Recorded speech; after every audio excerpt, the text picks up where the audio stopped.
Good evening, my fellow Tottenham fans, and welcome back to the Irish Hotspur with your boys, Dave and Jack, bringing you your Monday night fan show, and probably a lot to discuss tonight, right? We were absolutely humiliated and embarrassed once again at St. James's Park, and a lot of sort of different areas of blame since that game. You know, I've seen ANGE out trending, a lot of the defenders getting a lot of the slack, midfielders taking a lot of the slack.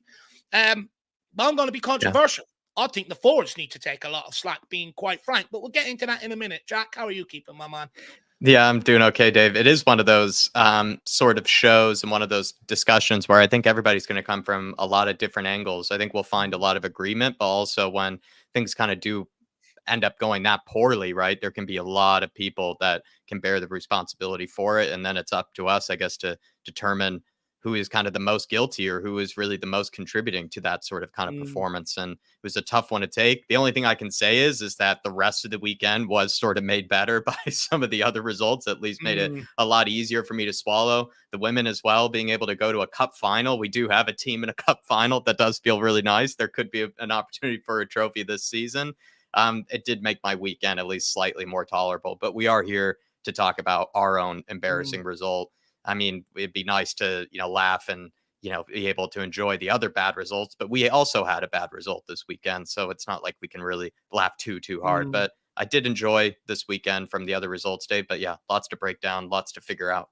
Do you know what? Being brutally honest, right? So I was at my niece's birthday party yesterday and all, which was a great day out. And of course, her father is a Liverpool fan. And so I had great pleasure sitting there watching Liverpool be beat by Crystal Palace, and rubbing it in with him, which was absolutely fantastic. And then when I got home, Arsenal also being beat by Aston Villa, I put out a tweet straight away going, they're doing it again, bottling it again. But then after the excitement of that sort of calmed down, I was like, it's a bit sad that my weekend has been reduced to this. But, I had a giggle because it's like, I'm a petty football fan. And you could have giggled more, though. You would have giggled harder. You would have giggled harder, I think. It was more like that just made it more tolerable for me the weekend and, the result of everything, just seeing other people fail miserably as well. But yeah, it's one of those where I wish we could have laughed and pointed and not had felt so kind of guilty of the same thing as the rest of the other teams. But yep, we'll break into it. Thanks everybody for showing up for the fan show. We already have a few in the back end. If you do want to have your say, feel free to come on, put on a brave face, chat with us. I remember Tyler earlier in the group chat said, I don't think people want to hear my negative opinions. Believe me, Dave or I don't think I've probably said this 1,000 times, but I think we'll continue to say it 1,000 times. We have our own opinions. Definitely, they can be very delusional and we can be very strong with them. But as you can tell, we don't bite. We actually like listening to other people's opinions, like actually listening to how other people saw it. And it's just nice to have these discussions with other people because Dave and I love talking to just ourselves, but we can't get a little sick of just our opinions. We want to see other people come on and have their say. I'm being There's no such thing as negative opinion after a 4-0 defeat, really, in my opinion. No such thing. Look, being brutally honest, I mean, look, I'm seen as sort of Captain Happy Clapper, right? Whether people want to believe that or not. But, after a 4-0 defeat, especially after it happened again after last season, there is no positives to find. So I don't expect anyone to pull out a positive. And if you do, I need you in my life, to be brutally honest with you. So, don't be afraid to come on and have your opinions. If there's any people that are maybe questioning Ange Postecoglou, come on and have your say. If there's any, anyone that's, I don't know, where do you think the problem lies? Do you blame the back line, the midfield, the front line? Do you blame the owner of the club? Let me know. Don't be afraid to come on and share your opinions with us, and let's have all good discussions. What I will say is, I do anticipate there'll probably be a lot of disagreement all over the shop here between people, us, people coming on, people in the chat and stuff like that. At the end of the day, we're all Spurs fans here. Let's try and keep it as respectful as we can and not try and let tempers flare and stuff like that. Let's try and hear each other out. Yeah. But look, I think we're pretty good at that over here. You're exactly we try. Right, Dave. We try. We try our best. Sometimes I'm not. Sometimes, I could get irked a little and go against what I say. But look, let's crack in. Let's see who's with us in the chat here. We've got Scotty Hynam. Good to see you as always, my man. How's life treating you? Let me know. We also have E.T. Vicario's letting in far too many soft goals and gets bullied far too easy at corners. I'm not convinced he's good enough to be Larissa's replacement long term. Interesting. Look, I do agree with you that he has been the target of corners for quite some time now, which sort of irks me a little because I'm of that era. You know, the 6-yard box is yours. If anything happens inside that 6-yard box or headers and stuff like that, it's your responsibility because it's up to you to sort of command that area and stuff like that.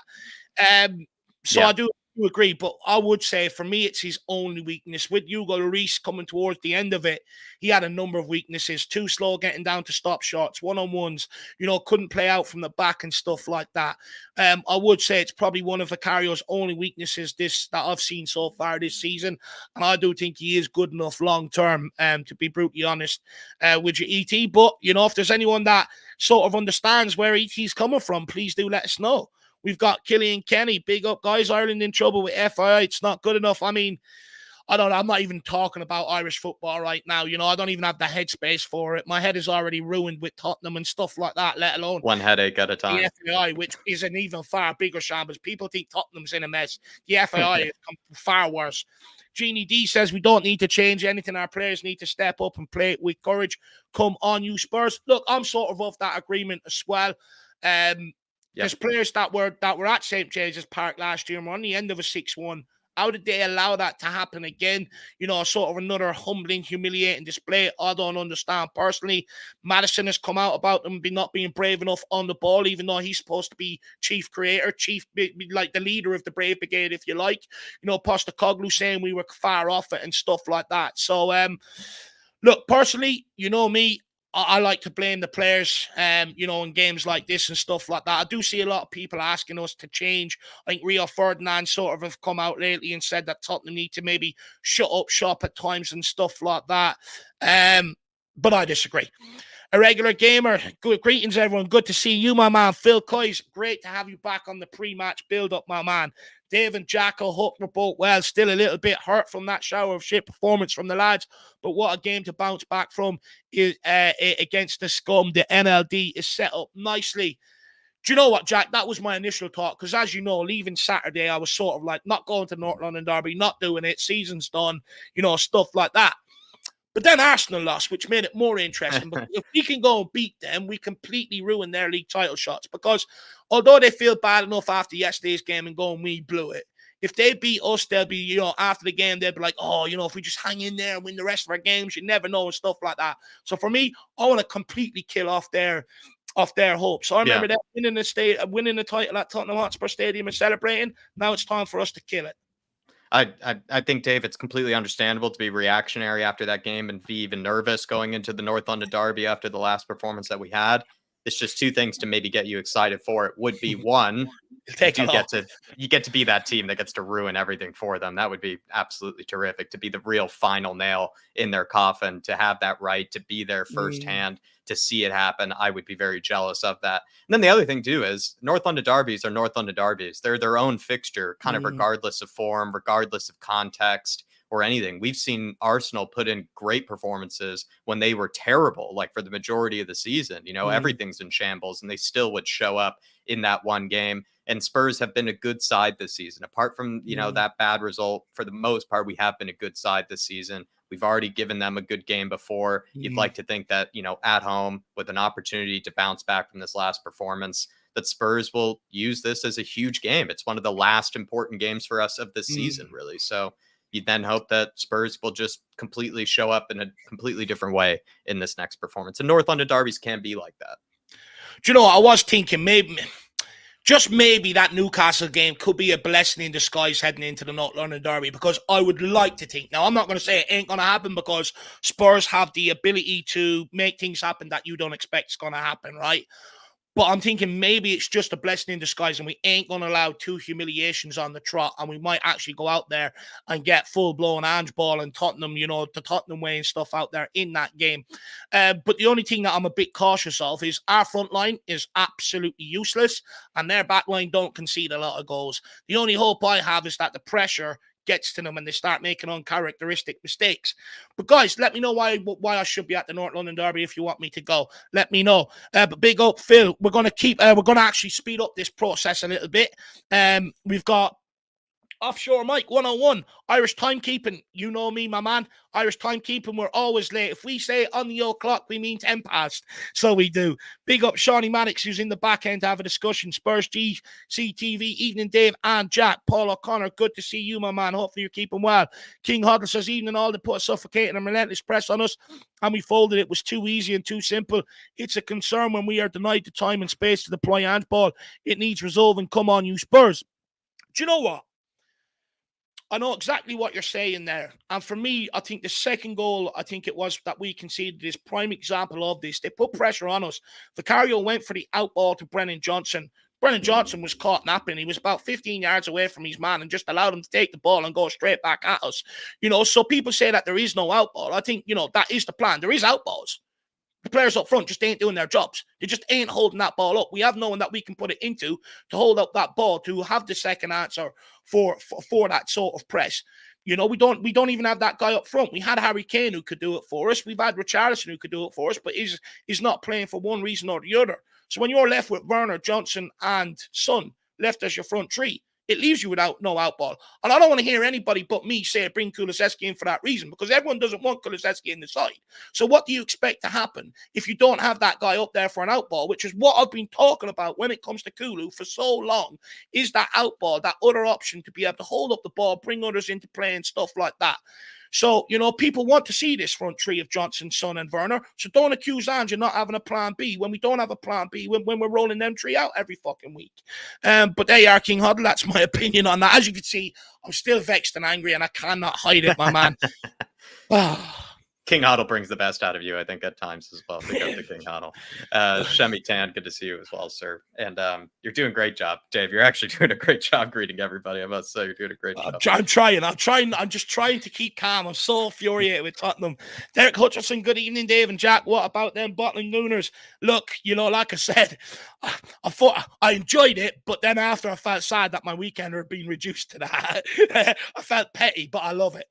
Dan Coy's evening, Dave and Jack. Good to see you. Big T, always good to see you, my man. If you want to have your say, get on, Tyler. Stephen Wilson, Angela needs to fix up.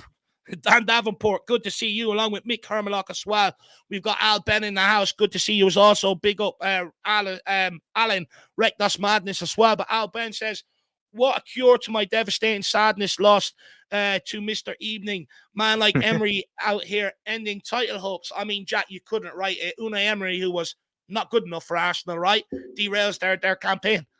I think it was a bit of a cure to the weekend, Al, to see the rest of the big games kind of not go how everybody had laid it out, right? I understand that we do have to talk about our own problems and our own issues, but as kind of the maybe, I don't know what sort of, I enjoy watching other teams suffer, and I enjoy watching other fan bases suffer, especially while I feel like I'm suffering from the defeat. And that just was glorious for me to see everybody pretty much crumble. Like you saw Liverpool, right? Crumble again. Jurgen Klopp's, farewell season, the big goodbye to Klopp, his potential last European game, ended in defeat. One of his, biggest games of the season at Anfield ends in defeat, and especially unexpectedly. And the same thing with Arsenal. I think Arsenal, we knew Villa were going to give them a good game. I don't think even many Villa fans expected actually a result really at all. And they did, and they really did outclass them in the second half. It wasn't just a lucky win. It was a very convincing win, I think, of that. And it just did make my weekend a lot better. And Unai Emery, I must say, he has always been a great manager. He's kind of the king of the plan B, and is kind of the king of just being a tactical mastermind. And once again, good evening comes to cure our sadness. Big up. Big up, Al Ben. Do you know what? I just want to be able to celebrate what we do for once rather than the opposition, if you know what I mean. I do get you. Don't get me wrong. I did enjoy it. It sort of brightened up my Sunday, a little bit. Don't get me wrong. It brightened up my weekend. But I hope you understand. I just like to celebrate. It would have been nicer if we would have won and then had that to enjoy. You know what I mean? Exactly. I was sending around Arsenal crumble memes and everything else. But it would be nice to do that with a bit more confidence off the back of a win and looking after ourselves. But big up, Al Ben. Really appreciate the support, my man. And good evening to you, sir. Good evening. We also have Mark New in the house. Great to see you as always. Let me see you as JJ as well. Good to see you, sir. Gary Wellsby. We also have DJ AK in the house. Big up, my man. DB as well. Great to see you, DB. How are you keeping? Come on, sir. We also have ACM. Maybe I'm missing something, but what is Ange's actual philosophy? Possession for possession's sake, with absolutely no threat. No, not whatsoever. Ange Postecoglou wants his players to take risks. He spoke about it. If you go and listen to interviews, Basuma, Madison, people like that, they've all spoke about the risk that Ange wants them to take. They're not taking it, well, that's on them. That's not on Ange Postecoglou, you know? I think his style is actually more akin to someone like a Marcelo Bielsa, where, yes, you will have a lot of domination and possession of the ball, but it's not really just to keep the ball away from the opponent. It's actually to really just inflict consistent, attacks and consistent created chances against them to pretty much overwhelm that opposition to the point where they do start conceding 2s and 3s and 4s to you. And I think he is a bit similar to Bielsa. If I remember, Bielsa ball was similar to that regard, kind of just relentless, like for 90 minutes until you just eventually started conceding. Well, big up ACM. Hopefully you enjoyed Jack's answer off the back of that. Hopefully it has better results than Bielsa ball in the Premier League. That's what I will say. That's what. Good evening, Dave and Jack. Good evening to you as well. Good to see you in the building. We also have Artist T. Big up. Really do appreciate the support, my man. Says I've been wanting to say this for a while, but people use that there'll be ups and downs statement from Ange after a loss when he said that. I don't think he meant results where we get boat raced. In the beginning of this season, though, like, he did mention that he was going to have, a tough time, or like with any team that he's taken over, there are these growing pains and there are these learning kind of pains from him kind of establishing his brand of football and his style of football with the players.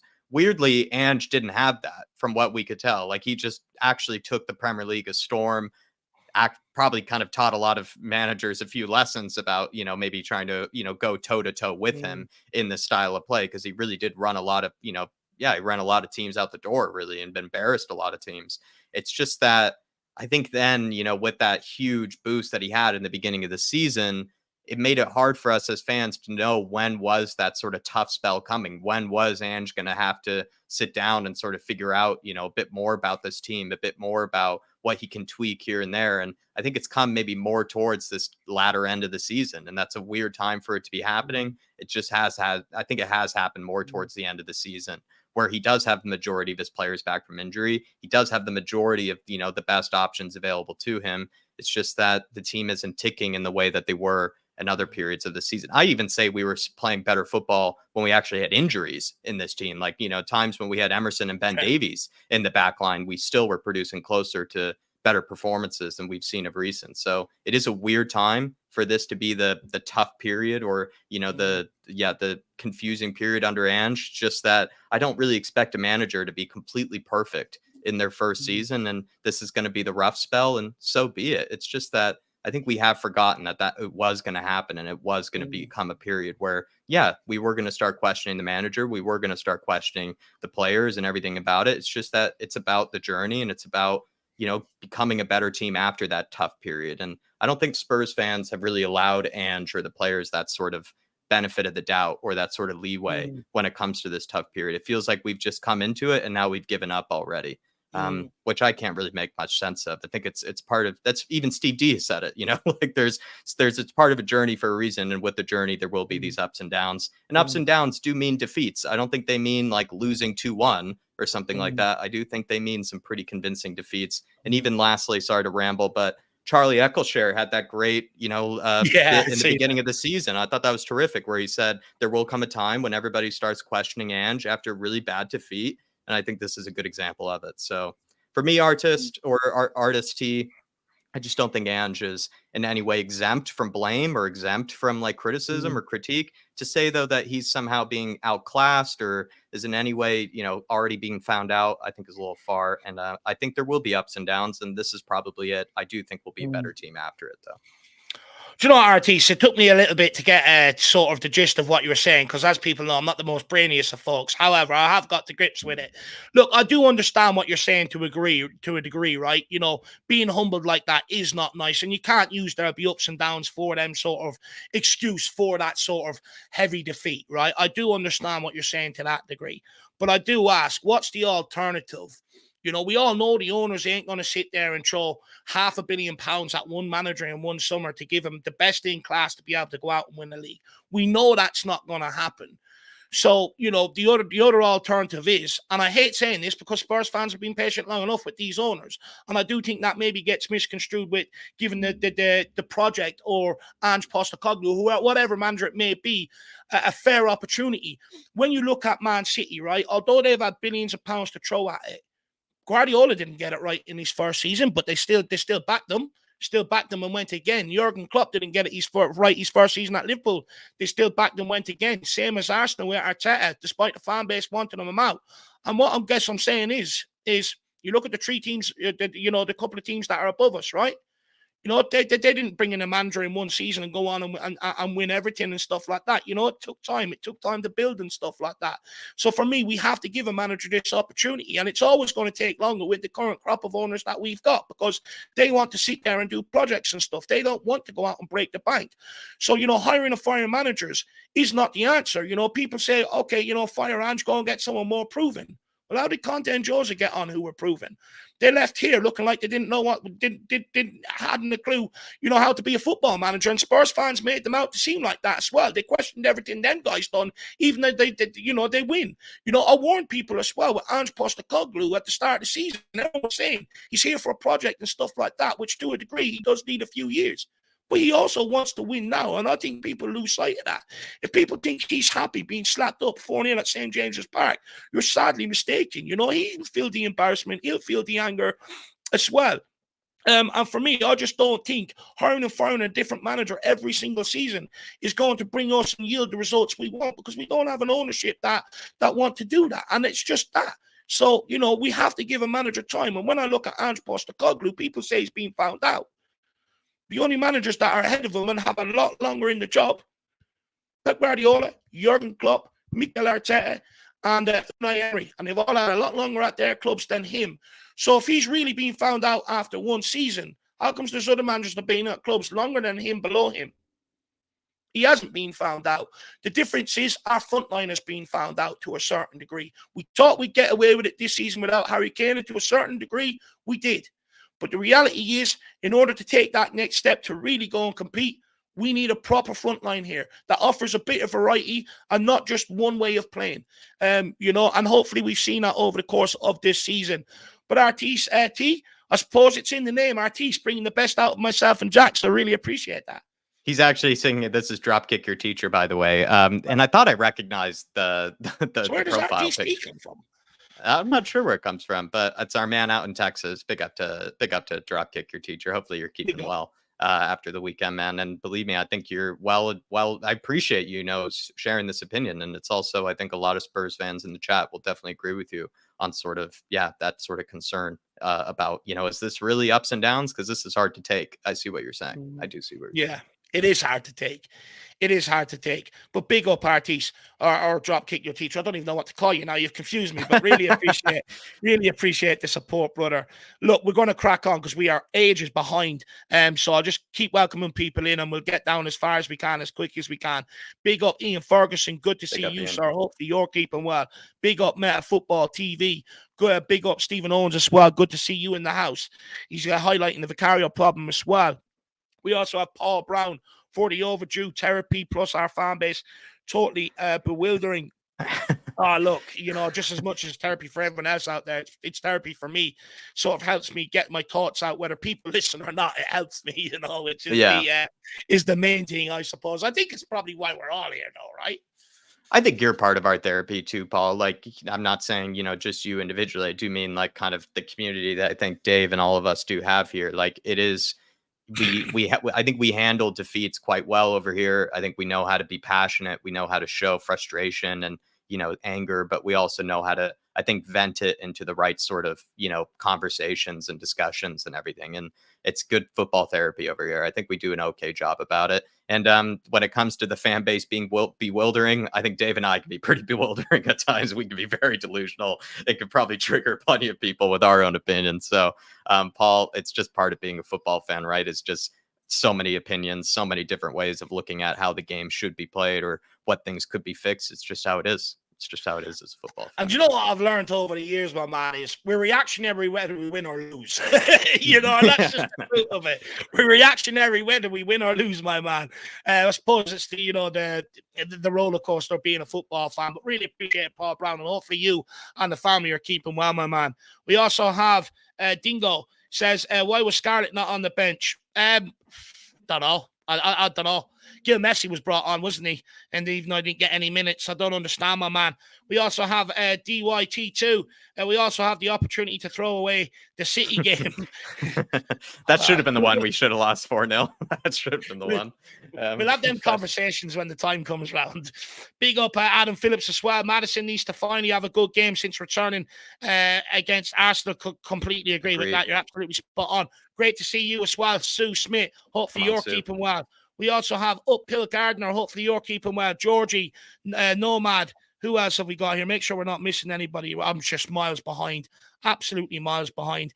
Rob Frank, good to see you. Ricardo, great to see you as well.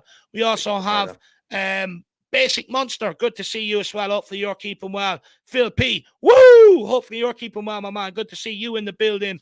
And we also have Slims as well. Great to see you. Soul Spurs Legacy. I can't have that. That's Saul Campbell. Can't have that. That's a yellow card. That's foul play. We have Reckless Madness. Hi, Dave and Jack. Happy Monday, my friends. Big up, pal. Happy Monday to you, my man, and hopefully you're keeping well. How are you after the weekend? Let me know if we're going to be seeing you on today or not. Big up, Alan. Hopefully you're all right this Monday. Hopefully you had an okay weekend watching the rest of the other teams crumble right after us. We had to get it started. You know, we had to start the crumble, and then the rest of the other teams followed suit. Hopefully you enjoyed it. And hopefully you had an okay weekend and a good start to your Monday, sir. Big up, Alan. Yeah. Big up, Al. Hopefully you're keeping well, my man. We also have Al Ben and versus Emery. Did you saw how Villa played out the back under the press and exit all the time in a beautiful transition? What we've been trying to do. No, 100% a fair point. But I'd also make the point that, you know, look how we played against Aston Villa, right? Look how we played out from the back and went and slapped them 4-0 and stuff like that. We are capable of doing it. We're just not good enough to do it every week at this point. Look at even some of the goals that we had created, or even chances we had created against Arsenal, right? If I remember in North London Derby, we eventually forced Arsenal to sit in more of that defensive shape behind the ball in their own half, because they eventually gave up, I think, when they were trying to press us and win the ball high up the pitch. We, I think, got a little intimidated by it, but eventually we did start to play through them, and they had to change plans. It just feels like with Emery, though, Al, like, I think Ange is a great manager, and then Emery is also a great manager. I think they're both allowed to be great managers in their own regard. I think with Emery, it's just that he's done this before. Like, he's done this before with Villarreal. He's done this before with Sevilla. He's a very smart guy. He knows how to set up against teams like Arsenal, against teams like Man City. I've seen him get plenty of scalps throughout his years as a manager, like, his, you know, in that sort of way too, where he'll take the game to you with a high press, but then he'll also sit back very defensively. He's just a smart manager. And I think we're seeing kind of that happen against the Lego Man. And it was nice to see Unai Emery outclass the Lego Man in that regard. But I think, you know, we can be, here's a quick stat, actually, Alben. I did see this. Aston Villa have conceded just as many goals as we have this season. So the narrative that Ange is somehow naive and Ange, you know, is getting exposed on a regular basis, you would have to say then the same thing about Unai Emery, but you shouldn't, because they're both great teams this season. They're both battling for fourth, and I'd say both managers are actually quite good. So it's kind of a funny narrative that's being drawn up, I think, about Ange. Just the fact that we concede goals in a different way to Aston Villa doesn't necessarily make us more naive or something than them. I think it's just two different teams who play slightly differently. It's, you know, with very good results. Both teams have been getting very good results from it this year. But also, you look at the forward line, Ollie Watkins, Diaby, you know, the guy Leon Bailey, they all contribute, you know, they all contribute. And if one doesn't, the other one does, you know, they've got a better quality across that front line, you know. So, you know, I'd also make that argument, Al Ben. But look, regardless, that is the way we're trying to play, you know, and I think given a bit more time, giving Ange Postecoglou a few more pieces to the puzzle, because he tells us himself, you know, that the squad isn't fully to his liking and stuff like that. I do think we'll see better awards than what we're seeing this season heading into next season. But look, that's only my opinion, Al. But really appreciate your creating great discussion today, Al Ben, my man. Really do appreciate that, sir. Right, guys, we're going to keep cracking on. We'll take a few more chats because we are way behind, and then we'll start getting some guests on. Also, big up Ben Kaufman. Good to see you. Danny Darko Spurs. Great to see you as always. Big up Rick and Rio. How are you keeping? I haven't seen you in a while. Good to see you, sir. Ryan Trestan as well. Alberto. Great to see you along with Neil George. Paul Markey, as always, good to see you, brother. Hopefully you're keeping well. Philly as well. Always good to see you, my man. Great to see you. Then we have Artist T says, this is drop kick, by the way. I'm fully backing Ange, but I do think he expects the down performances to show at least some pride and not to give up. Well, look, that is his motto, right? Never give up. You know, that's where that sort of come from. Play till the very end. Always believe till the very end. But that's, you know, that's something that managers have spoke about coming here, trying to change in the past, trying to change the culture and the mindset in and around the club. Jose spoke about it. Conte spoke about it. When Pochettino was here, he tried to also do the same. You know, this isn't just on Ange Postecoglou. This is something that will take time to change. The longer, like, let's be brutally honest, the manager ain't going to come in here in one season and give everything that we expect of him. To change a culture and stuff like that, it takes time. It takes continuous progress. It takes for him to keep bringing in players of his mentality, not having to work with the likes of Ben Davies and people like that of eras gone by, where it's been acceptable to lose at Tottenham. It's been okay to lose at Tottenham. You know, as much as we can aim at one guy in Ange Postecoglou, it doesn't do it any justice. Some things are not just on Postecoglou. Some things are inherent at this football club that are given a manager time, he can't change. But if we keep hiring and firing every single season, it's never going to change. Dropkick your teacher. I think you do a better job of, in a way, offering the alternative opinion, or even just offering, you know, a slightly different view to us when it comes to Ange. Because I know you're fully backing Ange. I've seen you on plenty of your chats in the past, you know, kind of bringing that up. It's just, I agree with the fact that, you know, when you look at the recent performances, or at least that last performance, even if when you get beat bad, you want to still feel like there's something, some sign of something is still at work here. Something is still developing. They are working on something here. It's not just completely devoid of any logic or any sort of kind of pathway, right? You can still see the pathway.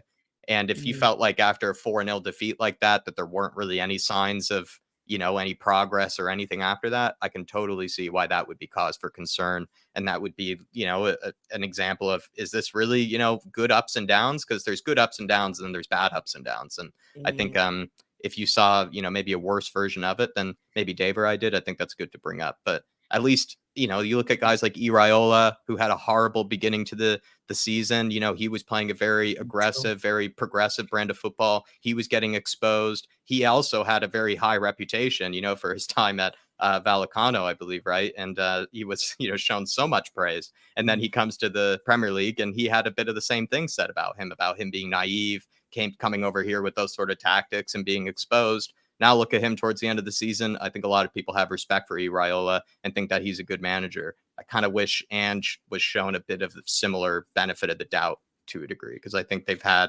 similar kind of, you know, entrances to the Premier League, guys with huge reputations of playing very aggressive, very attacking brands of football, who have gotten exposed a few times this year. But still, the body of work is good, I think, with both of them, Iriola and with Ange. You know, the body of work is still there.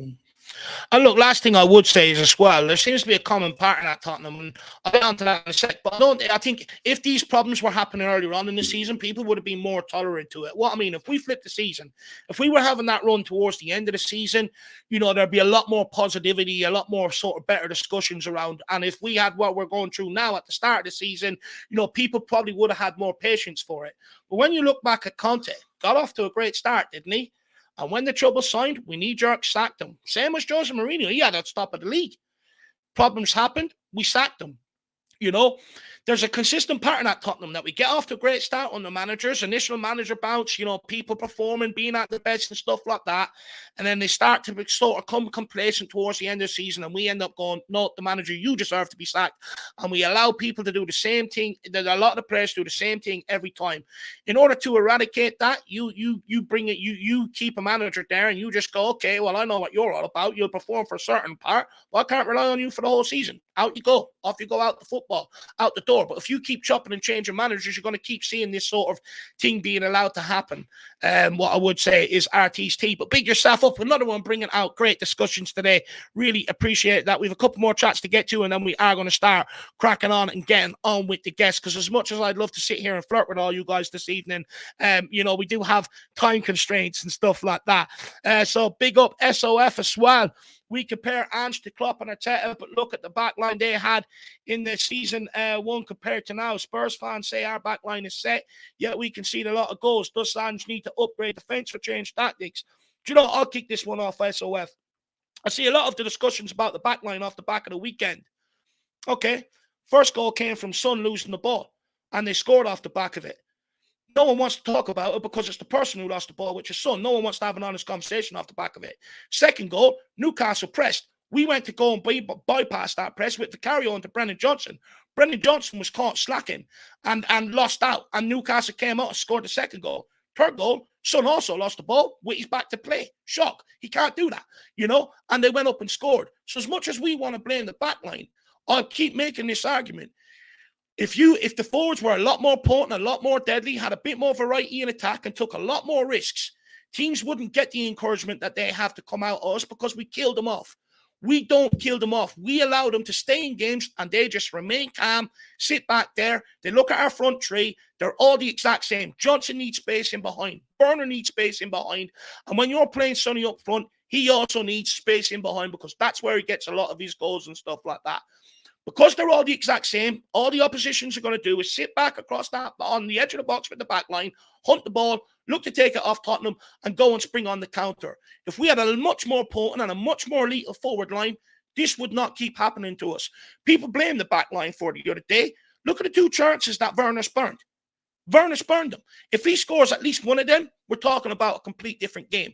So as much as we want to throw shade on the back line, I get it. But we also need to start having real conversations around Tottenham. We fucked up selling Harry Kane, or even if we did sell him, we fucked up not replacing him. And Son is not the answer, like many people try to, put to us. He's the answer for down the middle. Maybe this season, but going forward, he is not the guy down the middle that's going to bring us to a title challenge and stuff like that. He is much better as a left winger. And I've made this case time and time again. We can keep sitting here and blaming the back line on this, but at the end of the day, they come out after games, they speak about the risks that Postecoglou want to take them, and they're talking about how safe they've been. So some of them know that it's on them. That's my opinion. But when I look at 3 goals, it's a recurring theme. Really good question, SOF. I do agree with Dave, though, that it's been the case in the past that Spurs have always boasted an amazing forward line. And so usually the problems were actually elsewhere. Like the problems would be in midfield because, it just wasn't good enough, when it comes to the quality of the players that we had to pick from, or even the back line as well, right? We had players like Eric Dyer, Ben Davies, Serge Aurier, the list goes on. We knew where kind of the real problems were.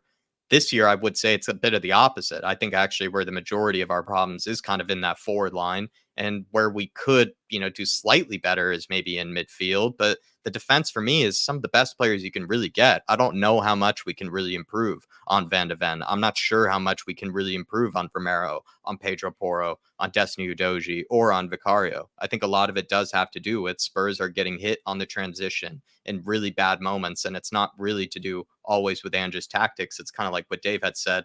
The times in which we are losing the ball are really hurting us, and they are exposing some of those players and leads to us getting transitioned and countered really effectively. You look at even some of other teams this weekend. I saw Sabotslai, right? He gave away a really bad, sloppy pass to in the Liverpool game to Palace. And then, or I think it was in the Atalanta game. In the Atalanta game, he gave away really bad, sloppy back pass. And then they just get transitioned on really easily. And it's really easy for Atalanta to score. I wouldn't say that's on that back line. I would say that's simply just on Sabotslai for making a mistake. And then similar to what Paqueta did for West Ham, he gave away the ball in a really bad position, led to them getting countered and scored on. I think some of the goals that we conceded to Newcastle were actually pretty similar to the Paqueta goal that was conceded for West Ham, just giving the ball away at a really bad time, and then leads to your whole backline getting exposed and transitioned on in a really much more effective way than what you would like. And it's also happening at a time that you least expect it usually to, which then can lead to a goal. And look, I'll also add, look, of course, some of the defenders could have defended better, right? Once Son lost the ball on the first goal, Doji could have been stronger, or be smarter, commit the foul, bring him down, just don't allow him to come away with the ball like he did. Van de Ven was booked, he couldn't make any challenges. Everyone's going mad about Van de Ven, but no one will speak that he was on a yellow card. He couldn't make the challenges because the referee was biased against Van de Ven and didn't book Dan Burn for the exact same thing. When it comes to the second goal, of course, Porro, it was a bad, ill-timed sort of pass, but it started with we needing Brennan Johnson to wake up and realise we need an outball. And he's not alert. He's not awake. 3 of them goals did start with the forward line and it was just quick, straight back on us. And that's why I say, we can sit here and look at the back line all we want. But for me, it's the forward line all day. 3 of them goals for me are definitely the forward line. And the reason why I blame them is because they haven't been at it for ages. They have not been at it for ages. Paul Markey, big up Paul Markey. Really appreciate the support as well, brother. Top man. He says we need plan B, but we need a top 6 and 9 to do it. Preferably Kessie and Santiago play a 3-5-2, top 3 centre-backs with full-backs as wing-backs. New 6 with a Bentancur and Madison. Sarr and Sonny plus a new number 9. So I think the gist of it, Jack, is he wants a monster 6, someone who can sort plug a gap there, and then a striker as well, maybe as a point of difference, someone that we can play off, someone that if someone comes to press us, we can beat that and put it into them. When it comes to 6s and 9s, I think we do need a top number 6, one that competes with Bissouma. I don't think we need to sell Bissouma like some others have said. I do feel like he just needs proper competition to bring the best out of him. It feels like with kind of Højbjerg's future, it's just easier for Bissouma, right? He kind of knows he's the only player that's really going to get picked for that position for the rest of the season. I think he needs someone to compete with. And the same thing goes for the number 9 position. The only real target man that we do have to pick is Richarlison. Richarlison, I do think will show signs of inconsistency. He can be, he can also have a bit of the Werner in him where he can miss chances and things like that. And you would need someone to also compete with him to bring the best out of him, or to just be a better option as a complete target man, as a complete striker. And I completely agree with that. When it comes to changing formation and everything, it's not something that I think is doable or plausible really with Ange, just because he knows his style. He knows how he gets the best out of his own system and what sort of shape that will take to do that. And I'm not sure if that's the 3-5-2. Believe me, though, I am a big fan of 2 strikers, and I actually do like kind of a more cautious approach. And this is, as much as I've been defending Ange, this is someone who actually really does like defensive football and someone who does really appreciate it. It's just that I think, that sort of tactical change, I just don't think is going to happen, unfortunately. But Paul, I agree with you on the 6 and the 9. Absolutely do. Look, I don't think he will change to a 3 at the back personally. I think he'll always stick with the 4 at back and sort of, make adaptations to it, where when you're defending, he might go with a 3 at the back, or it might not be a 3 centre-backs, but it could be the 2 centre-backs with the CDM sitting there and not being asked to go forward and get involved with the play and sit on the edge of the box and help with some of the attack. I'd also argue if some of our players in the forward area took more responsibility, Bissouma wouldn't need to be on the edge of the box, joining in on attacks and stuff like that. But look, I'd also say when it comes to Bissouma, I think if he had a lot more competition for his position at Tottenham, you'd probably see a player with a bit more consistency about him. The fact that he sort of knows that Højbjerg's out of here this summer, he's never going to start ahead of him. The fact that, Skip is just not good enough, It's same with Edozie. Edozie's been immense for most of this season, but the last 4 games he's been off it defensively, and we need competition for these places. We need, that stops players from getting comfortable and stuff like that. And if they do get comfortable, they're dropped, then you got a guy that's hungry in, and hopefully with that hunger, it won't cost you. So, we do need to bring in competition in that regard. But look, for a striker, Paul, I sat here in the summer when everyone said sell Harry Kane for the money. I was one of the only ones out here saying, let's look at this differently. Okay, 100 million in the bank is great, but look at what he offers. And if we do decide to sell him, we need to replace him and bring in some of what he offers, because if not, we'll struggle to that degree, And it's coming to the fore now against the better teams. We look average in attack because we just have average players in attack on either side of the wing, and you're putting Son into a position where it takes away what he's best at. So, I think we're just going to have to ride with this till the end of the season. Hopefully they turn up in some games and, wait for the summer transfer window. I don't think there is much more of a fix unless Richarlison can get himself back on the pitch and get him down the middle and have that point of difference. But again, Spurs fans don't even want to see him. So, it probably will take till the summer transfer window. But there's a bit of business that needs to be done this summer, Paul. Big yourself up, my man. I really do appreciate support. And I know how badly you want a midfielder. You've been banging on about it with us for quite some time. So, Paul, recommend some names for us that we need to be looking at. Have you any random names from the Argentinian league? I know you like to watch that on your Saturday evenings. Also, big up Ben Kaufman as well. Hopefully you're keeping well. And then to bring this back, bring this up for Soft as well, after such a generous donation, he did say, what about set pieces? Look, 100%, I fully agree with you on that. There's no excuses for it. It's one of my biggest bugbears, That's one department where the defense do need to buck up from. It's nowhere near good enough. It's weak. None of them want to get off the ground and challenge. And look, being brutally honest, when you put your head up there and there's other people going, it hurts. Some of our players don't want to get hurt. It's that simple. So I don't excuse that whatsoever. But I would say, when you look at some of the goals conceded, 70-odd% possession against Newcastle, and 3 of them did come from the back, from the forward line, not being able to hold up the ball and stuff like that. So look, I do get what you're saying, though. Set pieces, no excuse whatsoever, big man. Really appreciate support. And also big up Kate and Eltel as well. Good to see you in the house. And also Mark Cook, as always, great to see you. Marky. Kai Ballack as well, always good to see you. And the Big D as well in with us. Big up Big D and Level Art as well. Great to see you as always. An ugly fish.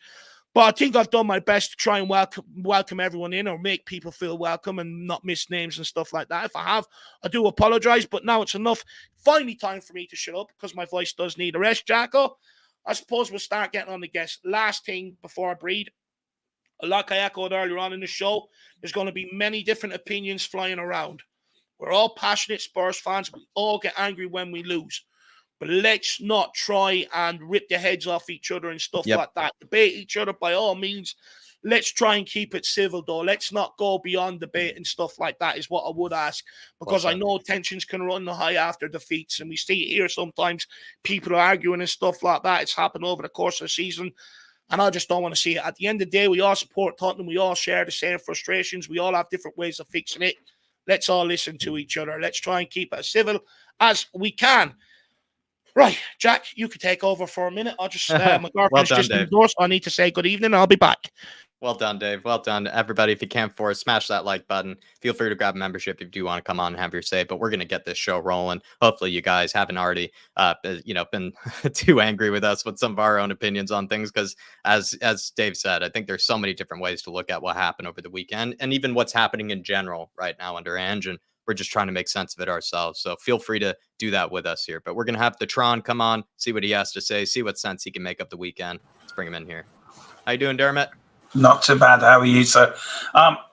Look, the weekend, disaster. The opposite of your 4-0 prediction. It was the one for Newcastle. I got the week before spot on with a 3-1 against Forest, which I was over the moon with. And then I went for a 4-0. Then I thought, that's it. We'll go up to Newcastle, as Sean said last week, storm the castle. We're going to do it. We're going to win. And then it ended up just embarrassing. Now, we did a watch long. I couldn't see the game. So I was listening to Talk Sport. So I had the boast of worse words. Bad enough listening to Talk Sport and bad enough for losing. Once I saw the game on Match of the Day Saturday night, I mean, I was swearing at the TV like there was nobody's business. Our defending was woeful. Our midfield was non-existent. And our attack, I said it, I did a video on Saturday after the game. It was only about 4 minutes long. And I sent it to Dave. And Dave said to me, put up on your channel, which I did. And I said in there, Sonny's not a striker. Sonny is not a striker. So why we At the beginning of the season, though, everybody seemed to make out that he was the best option up front through the middle, though. It wasn't, because he's a winger. He's not a striker. When we sold Harry Kane, we should have bought a number 9 in. Somebody to push Richarlison. Somebody to... If you look at the season as a whole, and you look at the games we lost and the games we drew, if we had a Harry Kane type of striker, was some of them games we lost turned into draws, and some of them games we draw turned into wins. It's about taking chances. If we took our the first two chances we had with Werner, that game switches on its head. And I don't think he would have gone the way it went. Do you think we were playing terribly from the get-go, or do you think actually Spurs were playing okay in the first bits of the match? Look, for me, I thought we played well for the first 10 minutes. Because last time we lost dramatically to them, it was from pretty much the get-go that we were getting destroyed. Yeah. Like even during the watch-along, someone had said, and that probably was the kiss of death during the watch-along, but someone had said, look, you know, we would have been 4-0 down by this stage, you know, in the game. And immediately after that, it felt like the game had flipped. And then all of a sudden, Newcastle did sort of take over and start dominating us. Yeah. But I think you're right, Dermot. It felt like we did create chances in the beginning, and could have been a different game had, you know, Werner taken them. But that's not an excuse at all. I think that Spurs bear full responsibility for that. Yeah, I agree with Dave. I think the strikers need to take responsibility. I think Basuma, for the first goal, if he was to come back, and I watched the analysis, they did the match of the day, if he was to come back and do his job, I think we would have had a bit of cover for the back four. But everyone played bad. Nobody can walk off that field with their head out high. Everyone was woeful. Everyone needs to look at themselves in the mirror and say, could I have done better? And the answer to that is yes. And the answer to that is where. And they should have put more passion in. As I said in my video, this shirt isn't given to them. It's lent to them. We loan this shirt to them. It's our shirt. We're the fans. It's like Ange is our chief executive. We trust Ange. Ange then goes and employs the workers or employs the people to do a job for him. If they don't do that job, that's down on them. You can't keep blaming managers all the time. When's it ever going to change? When's the attitude ever going to change? Ange out. Ange out for who? Ange out for what? Ange out for who? You can't keep chopping and changing all the time. It doesn't fucking work. And I'm getting pissed off. I'm fucking absolutely pissed off with these fans that keep trading on X. Ange out. Ange out to fucking what? Let me play a bit of devil's advocate here, Dermot, you know, to maybe represent the Ange out opinion. Or for what I've seen of it, I'm not Ange out, so I can't really represent the opinion. But for what I've seen, you know, people saying he's being found out, right? He needs to adjust the tactics. He needs to adjust to what he's got and stuff like that. You know, maybe they're not as excited by the football that they first initially, you know, thought or was promised, you know, coming here. What would you say to that? I'll just say, bullshit. Absolute bullshit. You were complaining about the way we were playing on the Conte. You were complaining about the way we were playing on the Mourinho. You wanted us how we were playing on the Poch. The first 10 games of the season, absolutely the best football I've seen since the 80s for Tottenham. Absolutely fantastic. We had our wobble in the middle because of the injuries. And then we've had a bit of a wobble now. And I said this before, there was going to be bumps in the road. Saturday was like a fucking sinkhole. It was like, that was it. The road opened up and you're fucking down the hole. But we were going to get these games. It's an embarrassment. It hurts. Ange was hurting on Saturday. You can't tell me when he did that press conference, and I watched every press conference he did on Saturday, he wasn't hurting. Jesus Christ, he was hurting.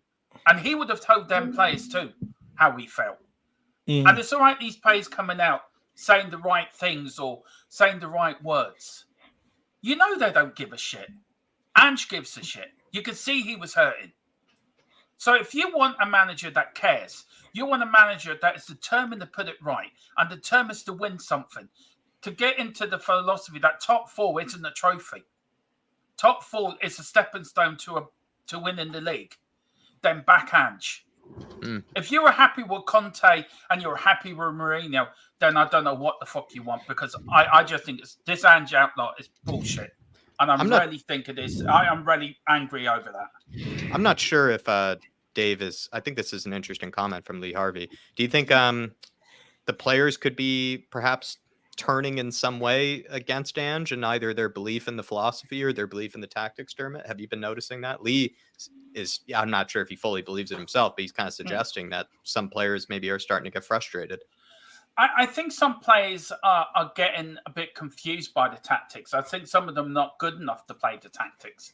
And I think this is where we need to have a good summer and bring in players that are good enough for Ange's tactics. I've seen what Ange can do, and when players believe in his tactics up at Celtic. And I know what he can do. I know when players believe in Ange, what he can bring. These players have to be held to accountable for their mistakes, for their bad performances. You can't keep blaming managers. Players have to take responsibility. Basuma has to take a responsibility for not performing since Luton.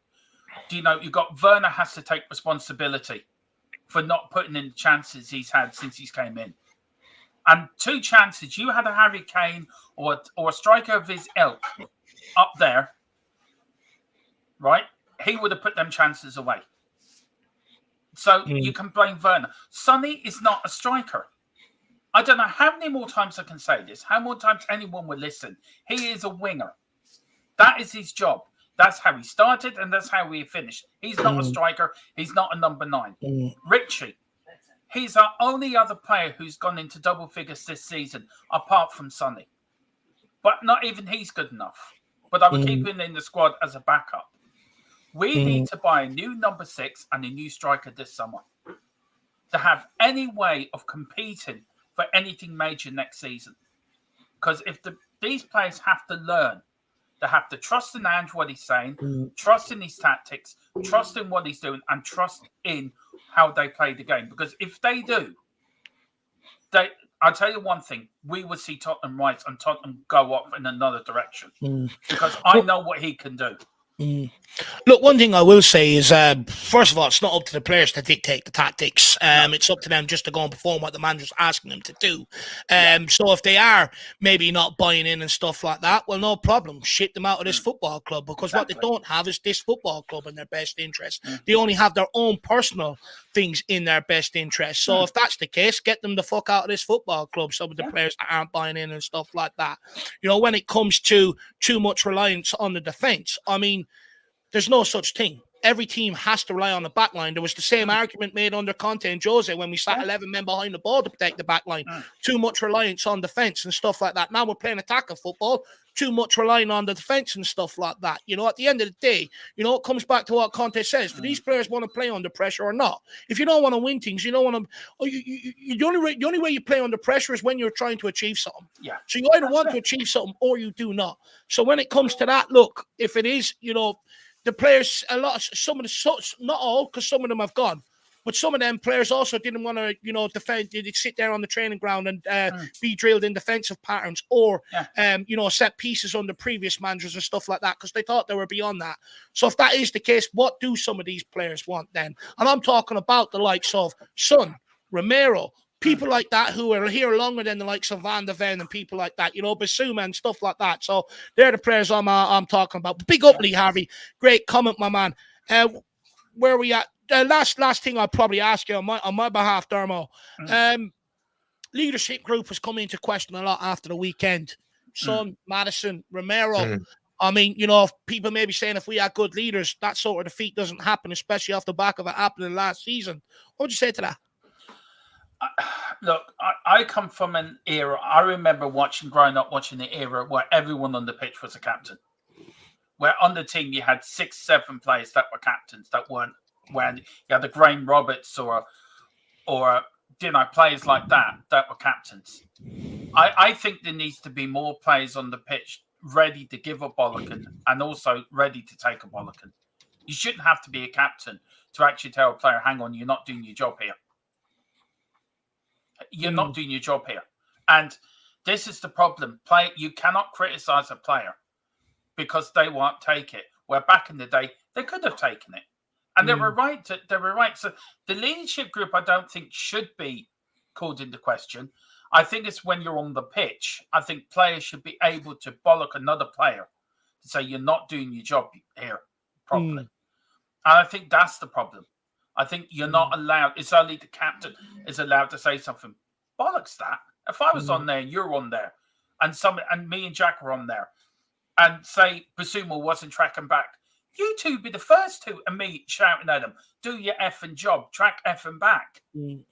So they should be leaders on the pitch. It should be just the captain. It should be the leaders when the 11 that are playing. You're all captains. Yeah. The captain there is to fulfill what the manager wants on the pitch. That's his job. Yeah. Then other players should be manning up. Maddison and Romero should be out there telling people you're not doing your job. do your effing job.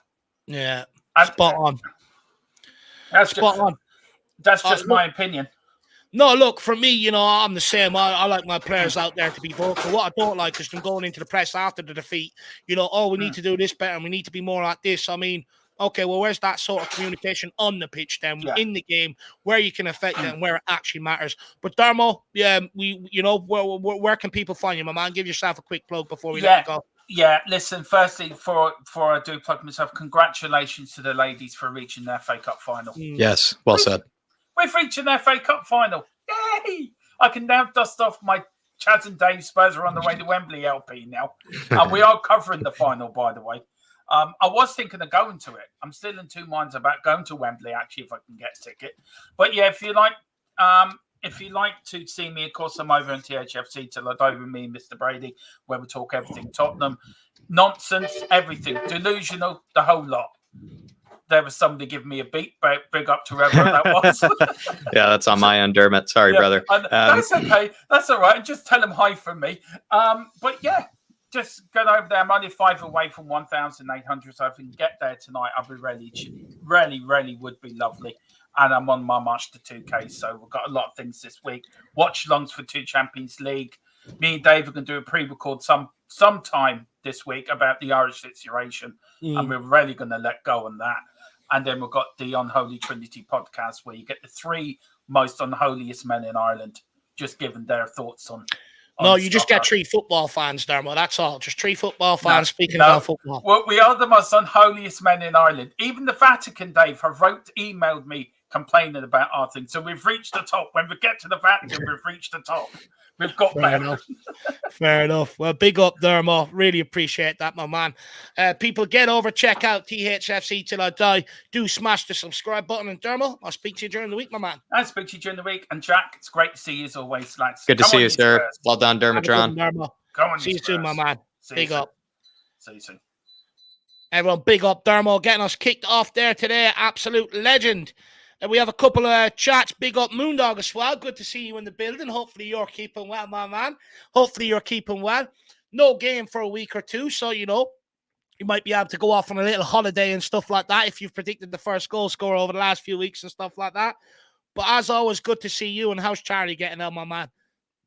Big up, Moondog. Hopefully you had an okay weekend. Like I said, if you were able to find any sort of enjoyment out of the rest of the teams crumbling after us, I hope that was able to make the weekend slightly better. Hopefully Charlie's okay, and maybe any bets came through over the weekend as well to make your life a little bit easier over the weekend. Big up to you, Moondog. Hopefully you're all right this Monday.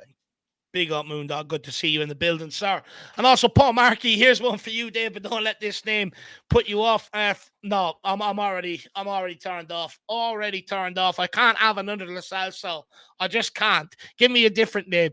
No, look, do you know what? I'll actually save that name, and I'll go and do a bit of research and have a look at him after the game. And, I'll let you know what I see in him, and let's see if we sort of have the same minds and stuff like that. So next day I'm on, tune in, and I'll let you know what my thoughts are on Francesco LaSalle. So that's if I can find compilations and stuff like that, as long as Gio hasn't took them all up. Although you probably find it hard with the minutes that he's contributed over the 5-6 years at Tottenham to get a compilation reel on him. But big up Paul Markey. I'll definitely keep that name. Jack, just before we move on, do you know anything about this guy? No, I looked up a picture of him. And he Please don't tell me he looks like him. He kind of looks like him. I mean, it's probably generalizing too much. I'm more probably saying that just to make you even angrier, tick you off further to say that he looks sort of like him. But Rosario Central has become a bit of a club for us of recent. Paul Markey, I remember the name. Isn't that where Valise came from, right? And maybe some other Spurs players of the past.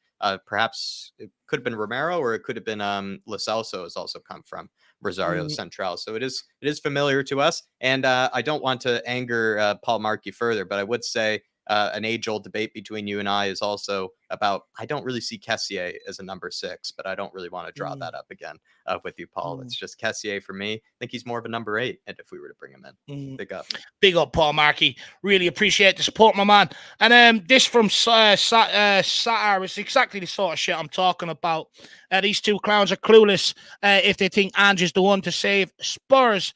Look, like I keep saying, people are entitled to their opinions, but once you start calling people clowns and clueless, I'd actually argue it makes you look like the one that's clueless, because you can't put a proper point across without having to slander and call people names. If you actually put a proper point across, maybe people would actually listen to what you have to say and stuff like that. So clueless, I think you're the one until you give me a proper sort of opinion why. Otherwise, you will remain clueless. And you can come back at me and call me whatever name you want under the sun. You're entitled to your opinion. But look, we'll keep it moving. Who we got next? Where is he? Is it Johnny next, I believe, right? It's Or Chris. no, Chris. The General is back, everybody. Welcome back, Chris, the one and only, By the way, OG. before I bring him on, I feel sorry for this guy because he actually lives up in Newcastle. He has to endure this shit. You know, he can't escape it. So let's bring him on, the General. Welcome him back. Sir? Thank you, everyone. Well, thank you for the welcome there. I appreciate that. Well, what can we say about the weekend? It wasn't great, was it? To be fair, yeah. Have you come back to speak some sense to us, Chris? You know, is this when you choose to grace us, you know, after a game like that? You know, it's like all this ANGE bollocks. How is it ANGE's fault? Yeah, okay, maybe in hindsight, he could have had a plan B there. But who could have foreseen that Van der Ven was going to slip twice? Mm. Do you know what I mean? But see, now, David, I do get your point where with the strikers are at fault. Mm. But no player gets away with being vindicated. The whole team on Saturday should hold their head in shame. No, from 100%. the centre back to the left back, right back, and the midfield as well. I think the point I was trying to make is I see a lot of the defence getting the blame, but I don't really see people talking about the forward line. No, the forward line was shocking. The forward line is shocking. All they seem to want to do, because we haven't got a proper centre forward, is try to walk the ball into the net. And see, my frustration with the way we've been performing recently is we're not at the moment. We're like one half Hotspur. We can play well one half, but either the first or second half we're going to be atrocious, and we know it. It's become a pattern where, like, one half we'll be absolutely awful, goddamn awful. Then in the second half we'll put a performance in. Or the first half we'll be absolutely magnificent. The second half we just don't even bother showing up. Who do you put that down to, though, Chris? Do you put that down to the players? You put that down to the players. This is where everyone's trying to figure out, where does the blame lie? The players. The players just need to understand one thing: they're playing for the club, not themselves. As soon as they get that in their heads, they're better for everybody, because you got the likes of Giolis shit show now, yeah, coming out. Oh, I'm gonna leave at the end of the season because I'm not happy. I'm not giving enough for game time. Well, if you put your ass into gear and training and show down that you want it bad enough, you'll get game time. Don't sit on social media bitching and crying in interviews. You know what I mean? Yeah. See, then I see this hashtag no to Werner. Come on, that's pathetic. Come on, that is just you old schoolboys or something. Like, you know what I mean? Can I play devil's advocate to that, right? When it comes to no to Werner, right? I think people are sort of like, at the weekend, right? 2 chances fell to Timo Werner. Yeah, I get that, David, but yeah, hold on, David. Let me explain one thing. Postecoglou in the cup or a league-defining game next season. Yeah, but David, you got to look at it at the same time. Yeah, I saw the amount of abuse for Werner. I was like, well, hold on a minute. He wasn't the only one who put in a goddamn awful performance on Saturday. Johnson, he was nowhere to be seen. Son constantly back to goal. Basuma out of sight. Bentancur 1 or 2 good touches. Van der Ven must have had Davinson Sanchez boots on or something, because I don't know what the hell happened to him. Do you think he was affected by that yellow card, Chris? Because, you know, usually when he doesn't have that card, right, you can get touch tight, you know, you can get close to the player and all. But when you're on yellow card, you can't really make that challenge, especially when you're last. And all you can do is pivot left to right, depending on what the striker's doing. You can't really lunge in and make that challenge where maybe he could have if he didn't get that yellow, which was not a yellow, by the way. I think so. But Romero didn't exactly shine himself in glory, did he? He was, for the third goal, he was so slow tracking back. And you're like, he should have seen that coming.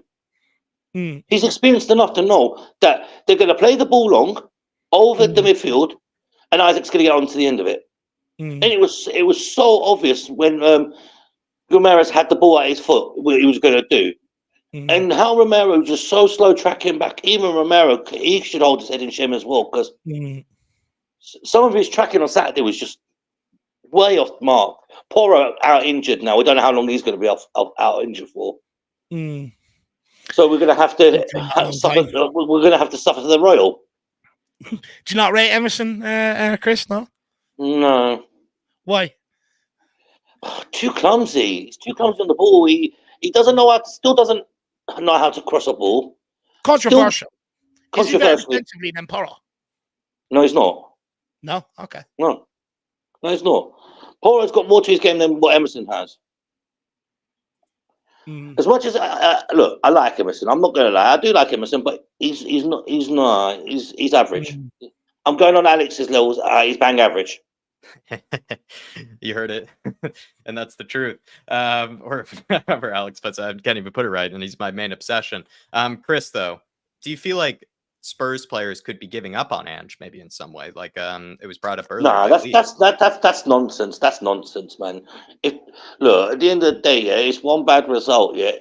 Look, okay, a couple of weeks ago we had a bad result against Fulham. We just need to dust ourselves down and get going with it. But at the end of the day, you've got to look at it the other way as well. We've had some brilliant results. Mm. So look, this is the first season where everything's in transition. The one thing area that does concern me the most is the set pieces, the set piece coaches. What are they actually training these players to do? Because week in, week out, we're conceding from corners. And like, that never used to happen. Feels like we're worse this year than other years, even, Chris. Yeah. I don't know if that's true, does. but it feels does. that way. Do you put that down to the coaching or the players individually not wanting to go and challenge and be brave, Chris? Because the coaches, all the coaches can theoretically do is put them in the right positions, right? Or give them. Well, it doesn't look like they are in the right positions, though, David. That's the thing. It doesn't look like they are in the right position. Mm. They can see quite clearly, week in, week out, you're getting 2 or 3 players on Vicario. So why not have 2 or 3 of our players on those 2 or 3 players to stop them doing it? Or have somebody on the near post at all times. Because for some strange reason, I don't think Ryan Mason or Jedinak realised there is a front post. Because it's been forever left open.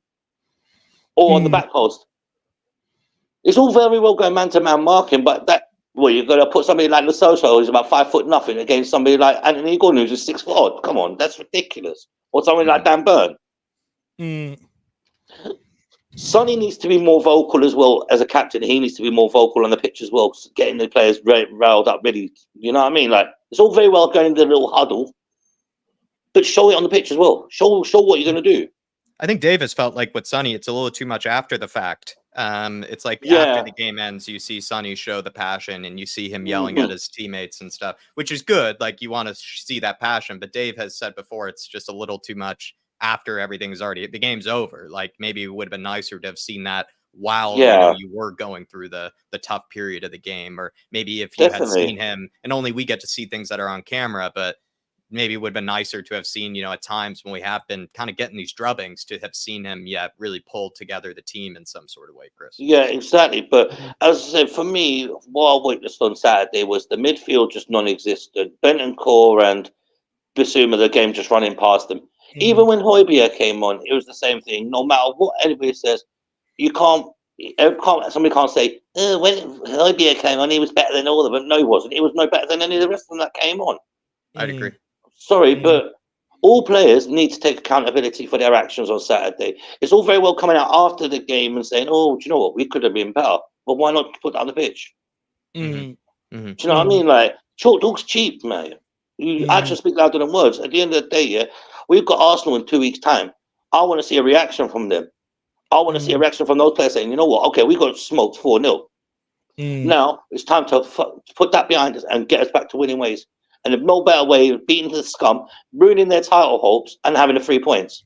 Look, that'd be absolutely brilliant. And if Aston Villa lose as well, we can catch them back. That'd be even better, Chris. But David, Chris, see, for top 4 for me, I'm not bothered if we get top 4 or not. At the end of the day, I just want to see my team win games comfortably and not play in one half only. Sick of seeing us play one half of performance and then nothing. You're like, but again, what do you put this one half performance down to? Because this is something that happened before Ange. This is something people used to aim at the team under Conte, same under Jose Mourinho. So, is it instructions coming from management? Is it something that it's like their mentality? Football, is it down to the players? Again, who do you put that down to? Who knows? It's become a pattern this season. It's become a big pattern this season. One half will be absolutely brilliant. Then the next half, we won't even be seeing nobody. It's like, okay, I don't want us to see goal like how we were under Conte and Jose, just play defensive and hit on a counter attack. That's boring. I want us to see the free flowing football to show, yeah, we can play attacking football and defend as well, not just do one or the other. And go on. Because at the end of the day, yeah, we need the points as much as anybody else. Right? So we're fifth at the moment. So technically, we still could get fourth, but is it worth it if it's going to ruin everything else by just putting poor performances in? Do you know what I mean? Like just scraping wins. No, I don't want to see us scraping a 2-1 win against Luton. You know what I mean? I want us to see us battering them at least 5 or 6-0, which what a team this team is capable of doing. But then we haven't got a centre forward who can put those chances away. Do you think that's a position that will be addressed in the summer, or do you think we'll just go into next season with Son and Richarlison again? No. We need a number 6 and we need a number 9. We need a solid number 6. Because let's be truthful, yeah, and let's be brutally honest. We haven't had a number 6 since Moussa Dembele. Yeah, or Wanyama. We have not had a proper number 6 since them two. It's all very well Maddison coming in deep and putting the balls over the top. It's all very well them doing that. But Maddison's more useful near the goal than he is in the middle of the park. Because it seemed to me like Maddison was doing what Kane used to do like last season when he was having to go into midfield to get the ball in midfield to put it up in the pitch. And that shouldn't be necessary with the players that we have. Because Bentancur's supposed to be a box-to-box midfielder. Basuma's supposed to be the same. But we're not seeing that from them. Yeah. Whether they're being told to hold back, who knows? But that ain't right. That ain't right. We need a number 6, a solid number 6, and even a right winger as well. Because I don't think Kulu or Johnson are good. To be honest with you, are not showing what they can actually do as well. To be fair. Last maybe question from us then, Chris, before we let you go. But by the way, it's been great to have you back on as well. I've missed your voice. I know that sounds wrong, but I did miss your voice. But Chris, you know. Look, I have my opinions on Johnson. You know, I have my opinions on Kulu, just like everybody has. And Maddison to a degree. But could the potential problem be that they don't actually have that striker? So that means everyone's affected, everyone's output. Yeah, I actually agree with that. I think because we haven't got a centre forward, they've got nobody to put the ball into. Because with Maddison with his crosses, he can put that ball on your head in an instant. Same with Kulu. Even to a certain extent, Johnson, he can put a decent cross in. But because they haven't got that Richarlison target there, and they're having to play into feet to Son, I don't think that works. Son needs to be back on the left wing, which is his natural position. Because Son, you'll see when he's on his left wing position, he cuts in. From centre forward, he can't do that. Yeah. So ideally, a centre forward. I really want what's it called? Nico Williams. Was it not Nico Williams from Athletic Club? Oh yeah. Oh, you want the winger? Yeah, the winger. Yeah, Nico Williams. Yeah, Nico Williams. Terrific. Yeah, him. Quality, absolute quality player. Do you know what? I've seen a lot about Dewsbury Hall. I wouldn't mind him either. He's not a bad player either. Dewsbury, I don't want him. I don't want him, Chris. He's not a bang average Winks. No, he's not. It's actually a lot better with the Winks. I would have took him and Madison together if I had the opportunity. But for me, David, we need players in that actually want to play for the badge and not just think, I'm getting my 150 grand a week wages. I don't care. Like to get rid of this shit like Lo Celso and that. If they don't want to be, look, David, I know how much you love Hoyb, yeah. So I don't want to be too harsh on him. Yeah? No, work away, lad. Look, I'm resigned to the fact he's leaving in the summer anyway, so I don't even go on about it too much. If he wants to leave as well in the summer, there's the door, mate. Go. We don't need you if you're going to whine and cry that you're not getting minutes every game. At the end of the day, you have to earn your spot like everybody else. Just because Jose and Conte put you in every single game doesn't mean this manager's going to do so. Yeah. See, this is the problem, David, as I see. Players have got too complacent because under Jose and Antonio, they were guaranteed starters. And now Ange's come in, and now some of these players are not guaranteed starters. They're getting a bit shirty and a bit arsey. Yeah. Which does cause ruptions in the dressing room. So there might be an element of conflict in the dressing room that we're not seeing. Look, I think personally, coming out towards the end of the season, that you don't have everyone, all hands on deck, right, for the one reason to push for Champions League football. You just don't have it. You've got some people know they're leaving this summer and probably don't give a shit, and that doesn't help us either. But look, Chris, great speaking to you again, buddy. I really do appreciate you having back on, and I'll give you a shout during the week. All right? Yeah, Jack, David, no problem, Jack. And Good come man, on, you Chris. women. At least the women will probably get us a trophy this year. At least that's something to cheer about. They're showing us how it's done, Chris. They're showing us how it's done. Exactly. I think even and then even though under 21s. Yeah, they could also show us how it's done this year as well. And yeah, they've been on top. And the under 18s as well, Jack, just to rub off even more, even the under 18s. Yep, everything that we've been paying attention to this year has maybe not been as worth it. We should have been paying attention more to the other teams, Chris. Anyway, you lads, you, man. And, thank you for having me on. I appreciate it. Good to have you back. Good to have you back, hopefully Chris. we get to have you back soon sometime. Big up, sir. Probably next week. Probably next week. Hopefully. We've all missed you. But whenever you feel ready, pick up, my man. I appreciate that. Thanks, lads. See you later. See you, sir. See you, my man. Guys, is there anyone out there, just quickly, that has an update on the under-21s? I'm going on to Twitter here just quickly to try and find an update on the under-21s, but all I'm seeing is Cole Palmer everywhere. So if people can give me an update on the under-21s, because I did actually plan on watching it, but again, because of Monday Night Football, my Monday night entertainment has been absolutely ruined. So if you could update me on the under-21s, because they are in the middle of a league title charge, that would be absolutely brilliant. But look, we'll keep this moving. I know another guy that's very disappointed not being able to watch the under-21s tonight, and that is Shawnee Maddox. Let's hear from him. Big up, Shawnee boy. Don't worry. You keep talking. I'm going to find us an update. Sounds good, Dave. Although it looks like there might be one in the chat from Tyler saying 4-1. Spurs winning. To us? Yes. 4-1 up. Love exactly what we want to be hearing. Sean. We didn't storm the castle, did we? No, the ladders, they fell as we attempted the siege. Again, I think we had a few chances, I think, to kind of shift some momentum. And again, I think we've kind of been through it. Timo really was not there on his finishing. And again, every time I watch Timo, one game I'm like, okay, he's starting to convince me. Maybe we should sign him. And then the next game he misses like 3 open goals, and I'm like, no, let's hold off. And again, I think as that happens more and more, I'm starting to move a little bit away from even for that price point, because again, I think what we're seeing is kind of the detriment of those missed chances and how costly I think they could be in terms of just the loss of momentum.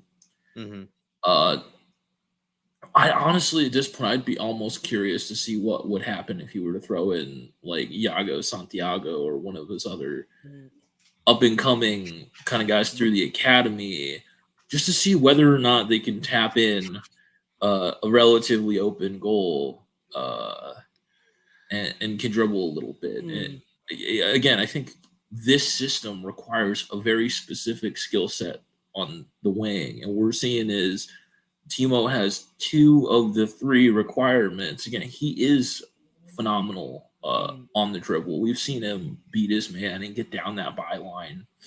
And I think he's getting better with knowing where to put that cross.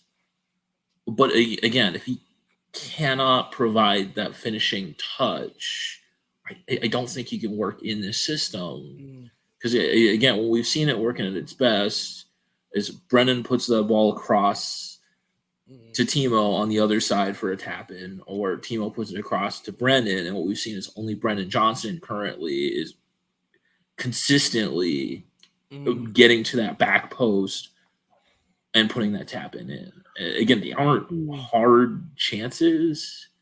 Yeah. And at a certain point, you're kind of more of there's a minimum amount. Again, I mean, we've been patient when Richarlison was struggling, but he would still eventually put something in. at a much higher conversion rate than I think we're seeing out of Timo. Do you know, again, once he got healthy, we're seeing a pretty solid conversion rate. Again, strikers will miss and wingers will miss chances, but you have to be putting in at least 50% of them on the easy one. You can't be missing more chances than you're putting away. Again, it's just too wasteful in this competitive of a league. Just a couple of things on what you said there, and we'll let Jacko in as well. Look, when it comes to, you know, the types of goals that you were describing that we're scoring, for me, that's half the problem. We're too one-dimensional, too reliant on that. You know, we need to be showing a bit more than just getting down the byline, putting the ball across 6-yard box and bringing one of the wingers in. You know, at some points you have to be able to go through the front man and stuff like that. You have to show sort of different dimension in attack. When it comes to Werner, look, everyone knows I have my problems with the guys finishing. But lastly, one thing I do want to say, but I'll say it now and get it over the way, because I know Jack would probably want to come back to Werner so he can bring it back. But when you mentioned about some of the under-21s, like some of Santiago, Donnelly and stuff like that, for me, this is the one area where maybe I do have a bit of criticism towards Postecoglou is we talk about not having enough competition for certain places in the team. For me, I do think he could have used some of them guys to create a bit more competition within the team. Now, doesn't have to start them every week, but give them, you know, let them believe or you know, tell them that, look, you come here, you perform, you develop, and you do what I ask you to do. You will get opportunities, and at least create that opportunity, having young lads hunting down spots to try and create that bit of competition rather than what we're seeing at the moment. So that is one area where maybe I have a bit of criticism, but for all I know, how do I know someone in the club hasn't said, look, we don't want to derail the under-21 campaign. We want them to go on and win the Premier League Cup. We want them to go on and win the trophy and stuff like that. So, you know, as much as I do have a problem with Postecoglou, until I get an answer to that question, so if there's anyone out there listening does know the answer, please let me know. I can't say that, I can't put it definitively on him, if you know what I mean. But Jack, time for you to bring it back round to Werner, because I know you want to have a say. It's not really Werner related. It's just more like delusional, you know, sort of fan question. Would it have been a different, like Dave and I brought up, like had Werner just put away one of those, it could have been a very different game. Not saying that we would have won or anything like that, Sean, but do you subscribe to that? Do you believe that? Like had Werner put away one of those chances, it's not a 4-0 defeat that we're talking about. Could have been a different result. Maybe we still lose, but it could have been. Well, it's at least a 4-1 defeat. Goals change games. A lot of it is about that momentum shift. Again, correct. I think there's a reason that when we kind of have pulled it together in that second half and get an early goal, we usually score another goal really quickly. It's about that change in momentum. Mm-hmm. I agree. That kind of belief in yourself. And again, I think that's where we've had issues at times. Sometimes with the ANGE substitutions or lack of in some of those key momentum kind of chances where we could change the momentum or where the momentum is slipping. Again, I think that I'm going to address Hoddle really quickly, just because we're always chatting. His one about the youth U21s, and again, I think you just have to look at Newcastle. What did they do when they went up? They brought on their youngsters to develop them. We don't have any on the bench, even to avoid derailing the U21s. We don't take all of them, but you can get one guy, two guys, so you can get them some experience because we need to get them at a point where they can contribute in the future. And the best way to do that is to give them some minutes, even if the end of games, where they can go out.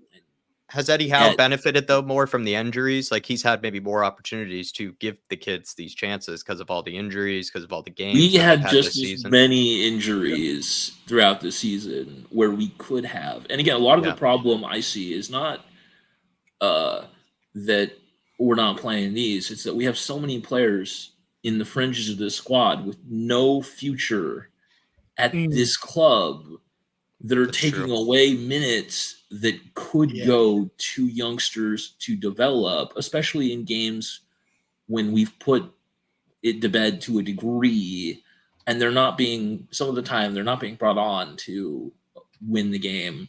Again, Hill's sitting there doing absolutely nothing. If Ange doesn't have plans for him, put someone on the bench who he might have plans for. And again, I think that's a missed opportunity that we're seeing the top clubs are doing. Again, City has been doing that for years. Cole Palmer's scoring a bunch in this Chelsea game started with cameo minutes off the bench. And you can't tell me that none of our guys in U21 are at a level that they can play, that they can't play 5 to 10 minutes in one of these games. I mean, we're dominating the U21 league. Do you know what, Shawnee? I completely agree with that. Look, for me, I think it's a Tottenham only problem. Man City have given Oscar Bob this minutes. They're chasing on all four fronts. Liverpool, when they had injuries, they've used youngsters, to keep them in a title race and stuff like that. Man City, Newcastle, Lewis Miley, Sheffield United, even though they're in a relegation battle, they're starting there. They've been giving some young midfielders some minutes and stuff like that. Man United turned to Kobe Mainoo. Now they're talking about him being the next Cristiano Ronaldo, or Messi or something like that, the way they go on about him and stuff like that. The difference is we don't seem to give them a fair opportunity or a fair crack, like what Sean is saying. Minutes off the bench, create a bit of competition. For instance, Maddison doesn't need to sit here this long of a stretch without producing. Why not bring Donnelly in? Look at his stats for the under-21s from a similar position in the under-21s. They're absolutely sensational this season. Create a bit of competition by giving Donnelly an opportunity. Whether it be good enough or not, that's another thing. That's another thing. But you don't know until you give them the opportunity. And I'm sure, Maddison isn't contributing anything right now. So no one can tell me that giving Donnelly, for instance, an opportunity to go and shine is beyond the realms of that. Why? For instance, Newcastle. Okay, we're losing the game and stuff like that. But why not give some youngsters minutes off the bench rather than Lascelles? We all know it's going to be sold in the summer and stuff. So I do agree with you on that one, Sean. I'll vouch for you on that because I'm of a similar opinion. Yeah, I think we're just wasting some of these opportunities. And even like Levy, there's no reason that he should be arguing against it because you could at least make money selling them if you get them some game time and they can perform. So even if he doesn't want to put a bunch in the squad, although even just to get players that we can use for those quotas, for those homegrown quotas and other stuff, it's a lot cheaper to play some of the guys we have and develop them than it is to go out and buy new ones that fit that. So again, I think we're on a lot of fronts wasting potential there. And again, that's been my biggest frustration this season. Again, I hope that someone behind the scenes is screwing with things and preventing Ange from being able to do this. But at a certain point, I think the Ange has to be has kind of like when I think Sherwood was like, no, I'm playing Kerry Kane. He's going to play.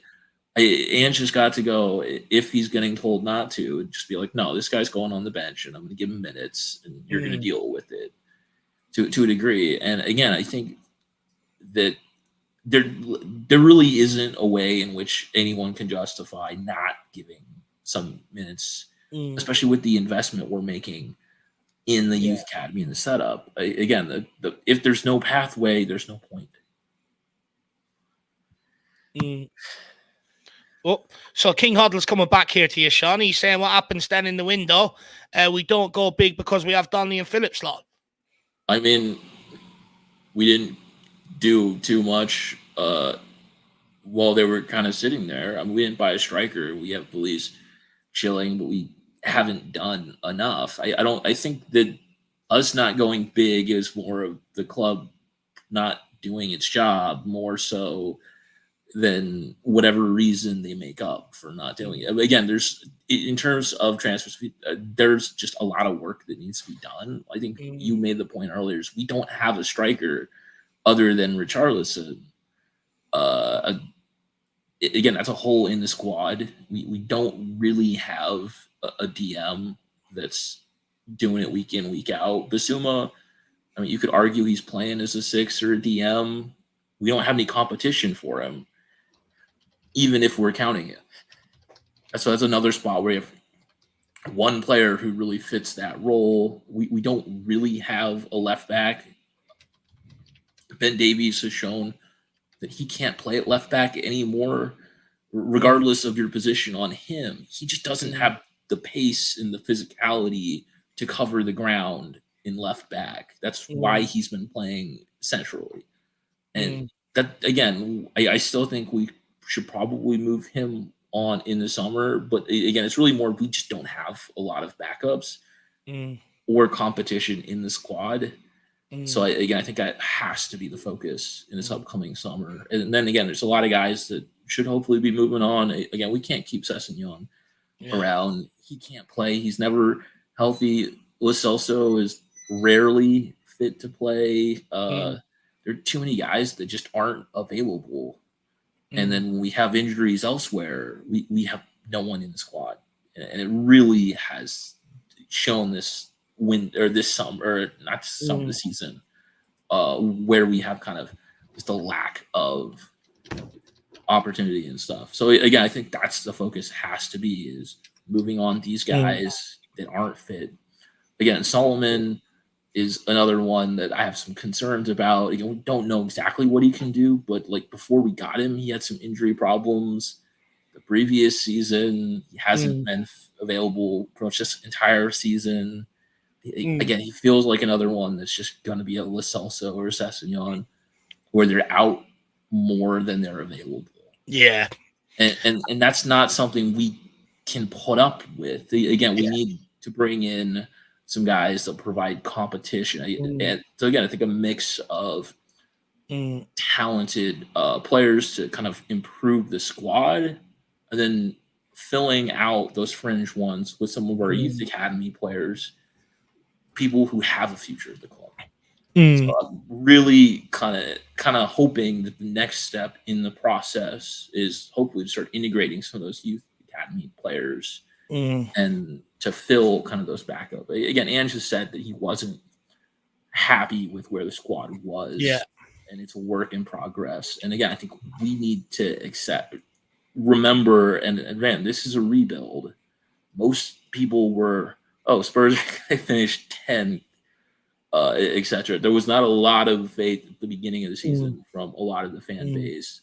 Again, I think some of us were a little more hopeful than that. But again, we're probably hoping for, if we can get into the Europa League, it'll be a successful season.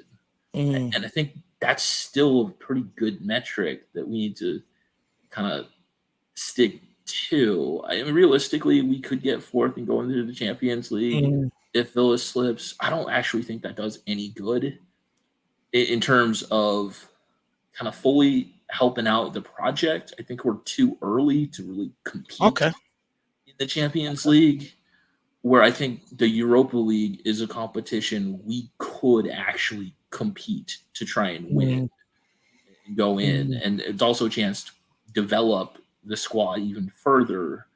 So again, I think even if we don't get fourth, and again, I'm not saying that I want Spurs to lose any games and finish lower than possible. It's just more of we got to remember where our expectations were, and where we are in the process. I understand that point you make there. Like, you go into Champions League next season, right? It puts more expectations, more expectations from the fans and stuff. You go into a Europa League and all, there's probably not as much expectations and stuff. I do get that point. However, you know me, I just want to be in the new Champions League. Again, the Champions League is the pinnacle of football currently. It's the most fun to watch, maybe other than the World Cup, but you don't have one every year. But it's kind of where we'd like to be.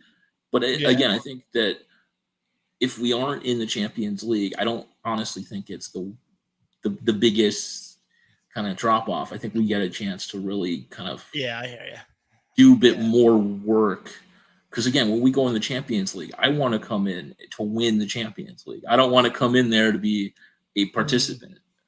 And I think even with some work in the transfer window, I don't think we're more than a participant next season. I hear you. I think that's fair.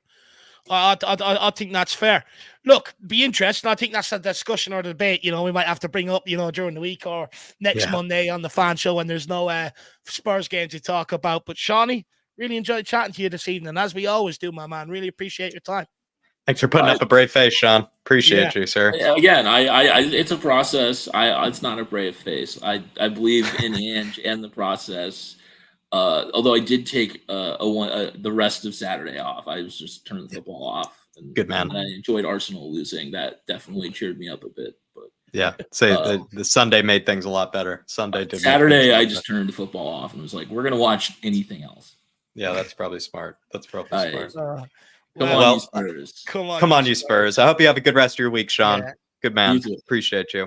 Big up, Shawnee. Thank you for the support. Everyone, big up Shawnee in the chat. What a great guy. Good man. He's interesting a good guy. discussion to have maybe during the week or next week, look, everyone knows my opinion on it, but I do understand what he's saying, and I think there'll be other people out there, Jack, who are probably like, I'd rather go into a competition and have a chance to win it rather than just making up the numbers. So interesting point there. Yeah. Interesting point. Yeah, being the terrible football hipster and the shameless football hipster I am a huge fan of the Europa League. It's actually a competition that shamefully I almost sometimes prefer actually over the Champions League, just because I do love to watch teams from Hungary and teams from Slovakia battle it out and in the big stage. But as a Spurs fan, I think we can somewhat agree with where Sean is coming from with the fact that, yes, Champions League is better, but is that really where Spurs are at right now? Maybe not. And I also agree with him about us maybe creating a competition, at least giving some of the youngsters an opportunity at some point when we'll see where that comes from. So great discussion there from Shawnee. But look, we'll keep it moving. I believe we've got, 3 guests left. So, we'll take these 3 and then we'll probably call it a night and go and watch some highlights of the Chelsea game, see how Cole Palmer's getting on. Apparently you don't want to, Dave, unless he's in your fantasy team. Unless he's in your fantasy team, that's the only reason you want to be watching it. No, I do like Cole Palmer. I think he's a brilliant player. I think he's absolutely brilliant. I can't even remember who's in my fantasy team. It's been months since I checked that, to be brutally honest. I feel like I've had a solid team that should take me somewhat up the table to the end of the season. So hopefully when we check it at the end of the season, my calculations would be correct. But then again, I did fail maths in school, so we'll wait and see. But look, let's keep it moving. Who we got next? I believe the next guest is Mr. Larson. Daniel, are you there, buddy? Big up, Daniel. Waiting very patiently, too. Big up, Daniel. Let's bring him on here. What you have to say? Big up, Daniel. How are you keeping, my man? Good, actually. Yeah, good. Why so good? It's the first person that's come on and said he's feeling good. That's just my energy. Good. Everything outside of football is going good. Yeah, exactly. Yeah. Good man. Good man. Yeah. Well, Daniel, though, we're going to sit you down and we're going to have to make you to answer some questions to that 4-0 here. Maybe this question we haven't asked. Did you see it coming? Did you see it coming? Did you think Spurs were going to get revenge, or did you have a feeling like, Newcastle could teach us another lesson again? No, I was completely confident. Yeah, of course. I think we were too. Every time I'm confident, it goes tits up. Every single time. It's the last time. I'm never again. So no, I never saw that, especially when half their team is out injured.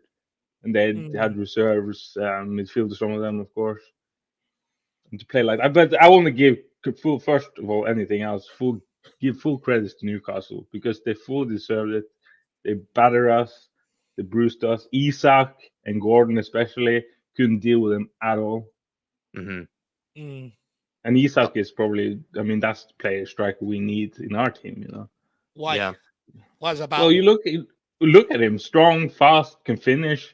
Can bully. Van de Ven is still looking over his shoulder for him.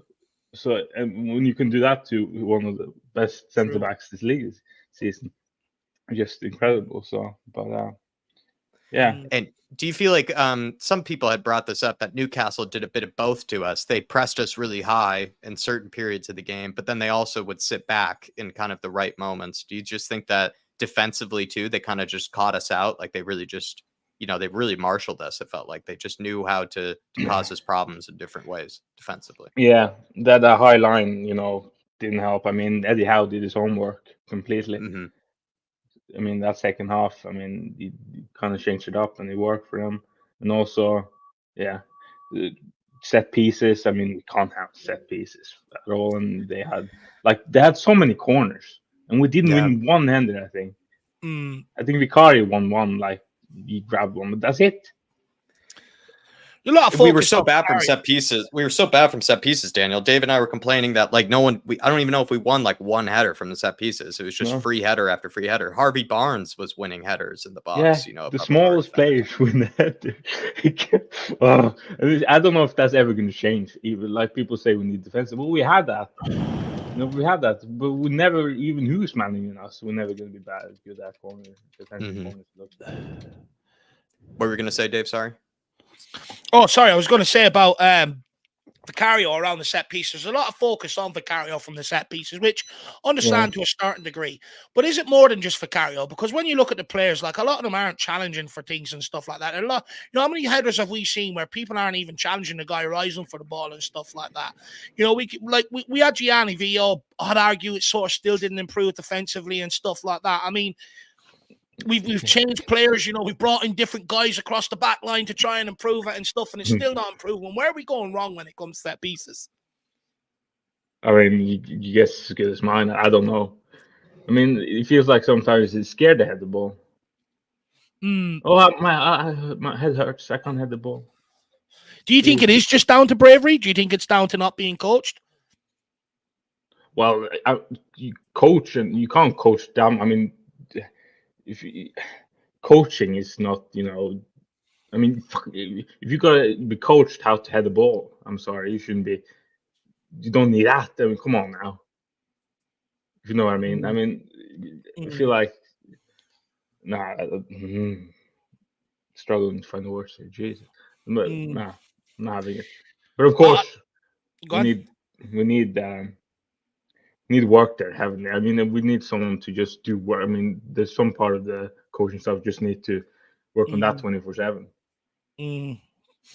I think it's a combination of both. I think it's a combination of coaching staff and, you know, bravery from players and stuff like that. Look, it's a conundrum that seems to be at Tottenham, because I remember people complaining about under Jose, same under Conte, and now under, you know, Ange Postecoglou. Seems to be inherited at Tottenham, you know, defending set piece seem to be cursed. But look, Daniel, what I want to ask you is, what do you think the biggest problem at Tottenham on the pitch is right now in terms of, you know, is it the midfield? Is it the forward line? Is it the back line? Or is it even Ange Postecoglou? I mean, what, you know, in terms of on the football side of things right now, what do you think the problem is? What needs to be addressed heading into the summer? Well, for me, the midfield now it's been poor for a long time. You know, that's the main for me. And also, even though I can't really blame too much on the defense, because I feel like they've been incredible, even though in how we play the high line and that. We need, but again, with Ange, I know he said only he's going to do plan A, or, you know, plan A better or something like that. But for me now, we need a plan B as well. Sometimes you need that. I feel like it's too naive to be playing the same way. Even like, you know, you see some of the top teams going to, I mean, even Arsenal going to City and park the bus, you know. Sometimes you have to do that. Have they been allowed to do that because they have a squad that's sort of fully theirs and stuff like that? You know, no matter what tactic they go with, they feel like they can trust it because they've got their players in there. You know, do you think Ange might adapt when he has more of the squad that his, or do you, because he has said he's not adapting. He's not. There is no plan B. Plan B is to do plan A better.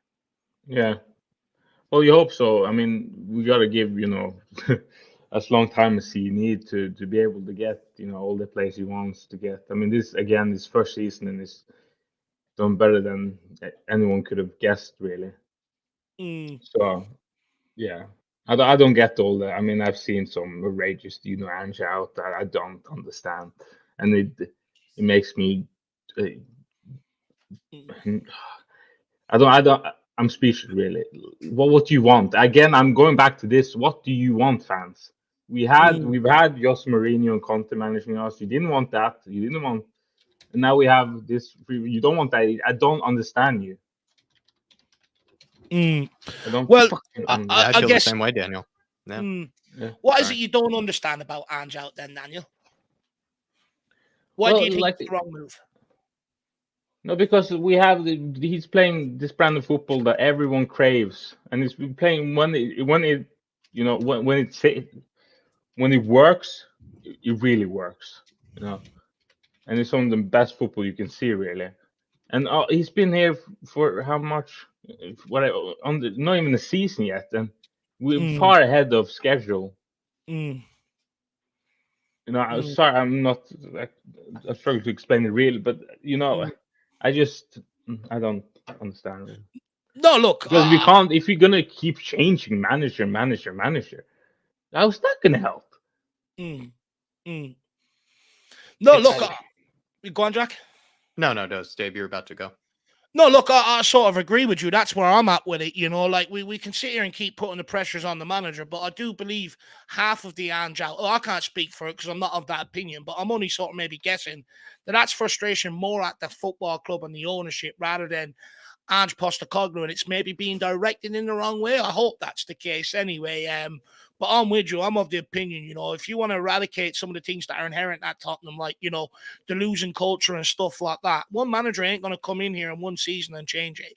You need to give them a couple of seasons and stuff. You need to give them a squad that he can work with. I fully agree with you on that. Yeah. Daniel, going into last question for me, though, North London Derby, Dave is going. Can you give him any reasons to still be excited? Because at the end of the watch along, he was, as probably rightfully so, just not as, pumped and not as excited about it after that result. Can you give him a reason to still be excited to go to a North London Derby, to still want to see Spurs play? Of course. I mean, first of all, it is a North London Derby at home. It's always cracking game, and the atmosphere is going to be absolutely amazing. Of course, now they lost to Villa, and they're not going to be as confident now, probably. And also, we don't know. I mean, you would think at home as well, the players will step up completely, 100%, every one of them. And also, even though we could look. I think you said it earlier, Jack, about the form. It doesn't really, that goes out of the window in a North London Derby anyway. But now, even though we play well, and we know we can go toe to toe with them, we show that at the Emirates. I think there's no reason to really be. Of course, you can be nervous and you can be all that, but there's no reason to be scared. No, I mean, I've seen teams almost lose 3 games in a row, like before going into a North London Derby, and then you still see them show up as a completely different team for it. It's just one of those occasions, and I think Dave should be still buzzing going into it. I just wanted to see if you could come up with a good reason for him. But Daniel, before we let you go, man, did you have anything else on your mind that you wanted to bring up that maybe we didn't get to let you bring up? Hate to put you on the spot. Sorry. Yeah, no, that's fine. See, I think I have a lot in my mind, but I can't get it out in my head. So it's just there. Do you want me to throw just one more question in, or do maybe you still have it? You can throw one more question. Okay. Well, earlier there was that question from just lastly, there was that question from Dropkick Your Teacher, and he was talking about the whole kind of like the ups and downs, right, of the season. And he's a little worried about, kind of, is this really like an up and down, or is this like more of a real down? Like, is this a real worry sign in the season? How do you feel about like the ups and downs that Postecoglou was supposed to come with? Yeah, no, I don't think it's. It's definitely an up and down. I think it was this question. Sorry. Yeah. He said that people will use there will be ups and down statements from Ange after a loss. When he said that, I don't think he meant results. Well, the result of this was for me always going to happen with this brand of football. Even though it is, nobody wants to lose, that much and be beaten that bad. But I was always expecting it, really, like at some point. Yeah, just hopefully it doesn't become a common occurrence, right, Daniel?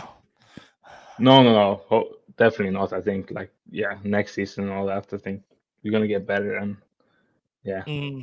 All right. Fuck. See, I thought of something. I forgot. Jeez. Go on, we'll give you a minute.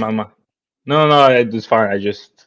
Højbjerg related, Van de Ven related, Højbjerg related, Pedro Porro. I don't know. I'm just saying names to ring your. Yeah, no. Yeah, about actually, yeah, Bissouma again. I'm struggling with him, now, and of course I want Pierre to start against Newcastle. Would have done made it different? Probably not, but I think he's more stable at the moment. And I'm actually gonna give a hot take. If Bissouma doesn't improve, it wouldn't be sad if we sold him in the summer. Okay. Nice hot take. Very hot take, because I disagreed with you in the beginning of the show there. I said I'm going to give Bissouma that time. I like that hot take. As much as I disagree with it, it's a good one. I think there'll be many more. I think you'd be surprised. I think you put out a poll. I think many people would probably actually be more on your side of things there, Daniel, to be brutally honest. I think many people are sort of maybe getting fed up. I see a lot more comments like this, like Tyler's making. Maybe Conte was right about Basuma, on his quotes about him and stuff like that. So, look, interesting. Again, another discussion I suppose we'll have to have during the week. Because I know how good he can be. I mean, like we said in time at the start of the season, he was incredible, probably the best midfielder in the league at the start. And now he's just shadow. Sad to see. Yeah, it is sad to see. I'll just wonder, if it's, if we had someone pushing him to be at his best every day, would you see a lot more? Because complacency is a thing, especially in a high pressured environment and stuff like that. But look, we'll have to have more discussions on Basuma between now and the end of the season and see where fans are at. But Daniel, big up. Really appreciate your time this evening, and thank you for saying you're okay. You're the first fan to come on and say that you're okay, so that's good to see. Someone has to be okay. Someone's got to be okay. Big up, Daniel. Good man. Big up. Appreciate I just also want to end it on, of course, Leverkusen won the Bundesliga last night, and I'm so happy for them and also they was called Neverkusen before because they never won the league. They couldn't. That makes me hopeful that we can do it and celebrate like they did. Yeah, last night. Yeah, they were a bit of they had a bit of a Spurs reputation in the Bundesliga to a degree for always finding a way to slip up in some sort of regard. So it is nice that someone can get over the line. Yeah. One day might be us. Big up, Daniel. Big Appreciate up, you, sir. Have a good night. Good to have you back. I feel like it's been a while, so it's good to have you back. Hopefully it's been a while. Yeah. Okay. I can't make promises. It's up and down. So, but, we're not holding you prisoner. We're not holding you prisoner. Good man. Yeah, that's right. Goodbye. See you, Daniel. Have a good one, man. Bye-bye. Goodbye. That's Daniel, guys. Big him up in the chat. Really nice guy and nice regular as well. It's always good to get these regulars. So big up, Daniel, in that regard. But look, we'll keep it moving. We are down to the two last guests of the evening. And we have Mr. Kaufman, and then we are followed up by Paul. And then we will be ending off. Unless Tyler, you're there, I see, unless Tyler wants to come on and have a say at any point. But look, we'll kick it off. I think the Coffee Man is next. Let's bring him on.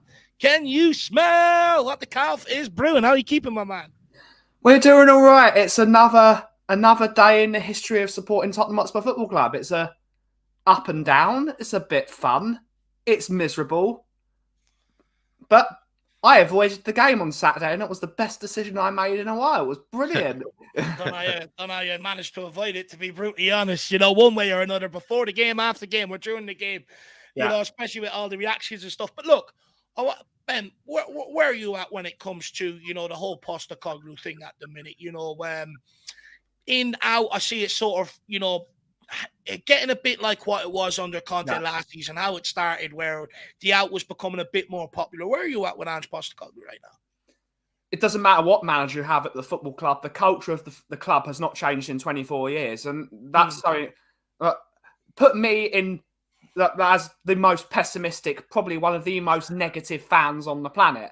The football manager, whoever it is, the Contes, the Mourinho's, it's not their fault. They don't govern the culture of the football club. A manager is never going to be able to change a football club within a year. There are certain things with Ange. I can see why people are Ange out. I can see it. I see it all the time. Things like not playing players in their right position. Basuma is not a number 6 at all. He's never been a number 6. Basuma's attributes is he's brilliant as a ball carrier. So why put him in a position where he's never carrying the ball and passing it sideways and backwards? It doesn't work for me. I don't like inverted fullbacks, Dave. I'm an old-fashioned man. Football has been very simple. Fullbacks run down the wing and cross the ball in the box. That's what fullbacks do. They defend. You don't suddenly think, you know what? I want my fullbacks to be attacking midfielders because that's what we brought them in for. Udogie should be on the left, galloping down that left-hand side, massive muscles, absolute beast of a man. He shouldn't be as a central midfielder. He doesn't have the dexterity for it. It doesn't suit him. Playing players that are not playing in form when he should be... I saw it the other day against Forest. I thought Højbjerg was the man of the match in that game. He came on and he was part of the reason we won that game.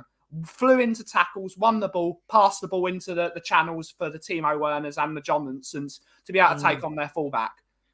What does he do? He drops into the bench, plays Basuma, who has another stinker of a game. Because, again, he's not a number 6. He doesn't have that defensive knack. When you see the best number 6s, what do? They sniff out danger. They drop into the back four to help those centre-backs have a bit more movement so they can cover because they know their shield is in front of him. He doesn't have that knack. He's jogging. He's languid. He doesn't have it. Just on the Højbjerg thing, look, I've been one, you know me, I've been one, I actually like Højbjerg, I've campaigned for him to be in the team before. But do you think Postecoglou's right to stick with Basuma if he's going to be the one in here and around next season and Højbjerg isn't? Because I think we'd all sort of maybe agree that Højbjerg probably is on his way out, and that's probably why he's not playing. But football's a meritocracy, Dave. You pay the players that are in the best form. If Højbjerg is playing well, give him a go. Maybe he's playing for another team, maybe a team in Italy or Germany to snap him up. Who knows? It's at this moment in time, if Basuma keeps on playing like this and continues to play this way of sidewards and backwards passing, I would be inclined to support Daniel before me, saying get him out the door, get a proper number 6 in, and maybe because of a Basuma, I think Maddison's not having his best time. Because I think Maddison, because he's got no one to pass to him in midfield and provide that shield, I think Maddison's having to drop back into the area where he's getting kicked a lot. Whereas a Højbjerg, because he's got that a bit of nastiness about him, he's going to fly into a tackle. If someone kicks him, he's going to kick them back. So that allows Maddison to have a bit more freedom going forward. And it's another one with the two fullbacks being so narrow. Maddison's having to drop back even further because the fullbacks are taking up the space where he likes to roam into because he loves to be on that sort of that left of the number 10-8 position. Because Udogie's there in possession, he's got nowhere to move, which means he's having to drop back, which means he's more into the danger area. But does Maddison do enough with the ball when he gets it? Look, I do understand what you're saying, but I also feel like, Maddison also, has to adapt to what the manager's asking him to do. Maddison ideally wants to sit in behind the midfield and be a cam, right? A bit to what Dele Alli was. But Postecoglou wants him to be able to sort of... more of the number 8. Ange doesn't play with a number 10, really. He plays with more 2 auxiliary number 8s. That's what he's always done, really. But it goes back to the question. The best managers play to what they've got. You've got to see, if you don't have players that can play that number 8 role, or be that sort of more... that creative number 8, like a Moussa Dembele back in the day. Why would you play with that? They're not good enough for the job. What you're doing is you're putting pressure on yourself, playing the wrong tool. It's why we've got to give Ange a second window and possibly a second January window to see if he can sort it out and get the tools he needs for the job. But I will say, firstly, I'm not Ange out at all, because what's the point of changing the manager? I would rather see the owner go before the manager goes, because... We've had 17 different managers that have all failed, apart from Juan de Ramos. And we've had one owner for 24 years who's had constant failure. You don't even have to get rid of the owner. You just need to get him away from football. You've got Paratici, you've got Lang, you've got McKenzie there. There are loads of people that could do the football side of the business. Levy doesn't have to meddle his fingers in it and do it. That can be another form of Levy out. Just get Levy away from all points of football, because he's not a football guy. He is an accountant. That is what he does. But there's no point changing the manager. There is no point changing the manager until we've seen what he can do. But if he shows that he's consistently stubborn with constantly going with form that's not going to work, and he won't adapt in any way, shape, or form, he's not going to be in a job long. Yeah, do you know what? And I can see that's where the Ange that because I'm again not, but I can see them because I am more in the negative spectrum. He's got to be adaptable. You've got to be adaptable in this day of age. Do you know what? I do hear what you're saying in that regard, because when it comes to Conte, right, a lot of the things aimed at was him. He's stubborn. He won't change this, that, and the other. It cost him his job. Yeah. Same with Jose Mourinho and stuff like that. So I do get what you're saying. And look, it could be a case where that might happen. But what I take from that is the best managers don't change. They don't deviate. It's up to the club to give them what they need. They will not sacrifice their football or their integrity and stuff like that. Pep Guardiola not change every year, though, Dave. Pep Guardiola changes his system every year. Last year, he was playing a flat 4 centre-backs and John Stones in midfield to provide. How long has he been in the job with the players he's got, a full squad of his to be able to do that? He doesn't say, this is my way of playing, my way or the hard way. What he does is he changes his tactics. Well, he did the first season, though. And so did Jurgen Klopp at Liverpool. Never really. That was the first year. So this is why I agree with you, Dave. Yeah. But we have to see it. The best managers change their way of playing to suit the players they've got. And once they do have the players they want, then they can go more back to, what's it called? The divine faith, as it were, and going back to the way the pure faith of how they. Do you know what, Ben? I think change is probably the wrong word. I think adapt it slightly, as I'd say, is what people are looking for. I think when we get players over the summer that are more suited to the characteristics of what he's looking for, I do think you might see some adaptation to certain players in that system and what they're being asked to do and stuff. I do think you will see that. I think this season with Postecoglou, it's about getting the fundamentals in. It's about going to the players. Okay, we're not approaching this game sitting on the back foot, so you can get used to that and stuff like that. We're going to be approaching these games this way. It's up to you to go out there and perform the right way and go and take it to these teams rather than be resigned to losing already heading into these games and sitting back being more defensive. And I think a part of being that stubborn to that is to try and change the culture to get these players. If you want to go and win trophies, you've got to believe you can go toe-to-toe with these teams on a footballing aspect. And I think that's what a lot of this first season is about. But I do agree with you. I think next season, I think you might see some adaptations to the system to accommodate maybe the Premier League might, like Jack said, this season might be a little bit better in terms of going forward than maybe what he originally imagined and stuff like that. But I do think this season is all about the style of play. This is my way of playing. You do that. Said that. He's personally said that. In the first year, I do philosophy. In the second year, I do tactics. If his tactics are worked out by people like Mile Jedinak and Ryan Mason, I'm bloody worried, Dave, because Ryan Mason's the company boy, and he's shocking at every single job he does, and he's still there. I don't agree with Mason being there. I do not agree with Mason being there. For me, he's a fail-safe, right? You know, if a manager gets sacked, he's the next one in. I don't know who said it. It was a conspiracy theory that Ryan Mason is Tottenham's project to be the perfect manager for Tottenham and being... It's almost like it worked with Juventus. One of the things when Juventus were bought by the Agnelli family, they put Andrea Agnelli quite far down and let him build his way up within the company until he became CEO. That's what he did. That was one of a good friend of mine who was at Juventus at the time. Said that's what he did. They built up Andrea Agnelli, so he understood everything of part of the football business. So when he did become the CEO, because he owns the business, he would know every single multifaceted part of the business. And maybe that's what they're doing with Ryan Mason. Helped him cook the books. Helped him cook the books by understanding every asset of the football club. It's Italy. They always do that. That's part of the beauty. But if Ryan Mason, it looks like Ryan Mason is being built to be the next Tottenham manager at some point. And he's failed at every. You've seen how we've gone from the second best team at set pieces in the Premier League to one of the worst. I mean, in bottom 5. In the space of a year, you don't drop off that much. You might score 10 instead of scoring 20. Gone to barely scoring any. Yeah, it's embarrassing defensively. And this is maybe maybe changing the tactics might not be maybe it's changing his philosophy at corners day. Instead of doing the zonal marking bollocks, man to man, put the biggest man on the biggest player, put the smallest player on the other smallest players.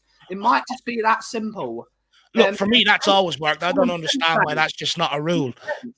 I was relatively tall at school, so people put bigger men on me because I was weak, and so it easily pushed me off the ball. It could just be that simple of conceding less corners, just getting rid of zonal marking.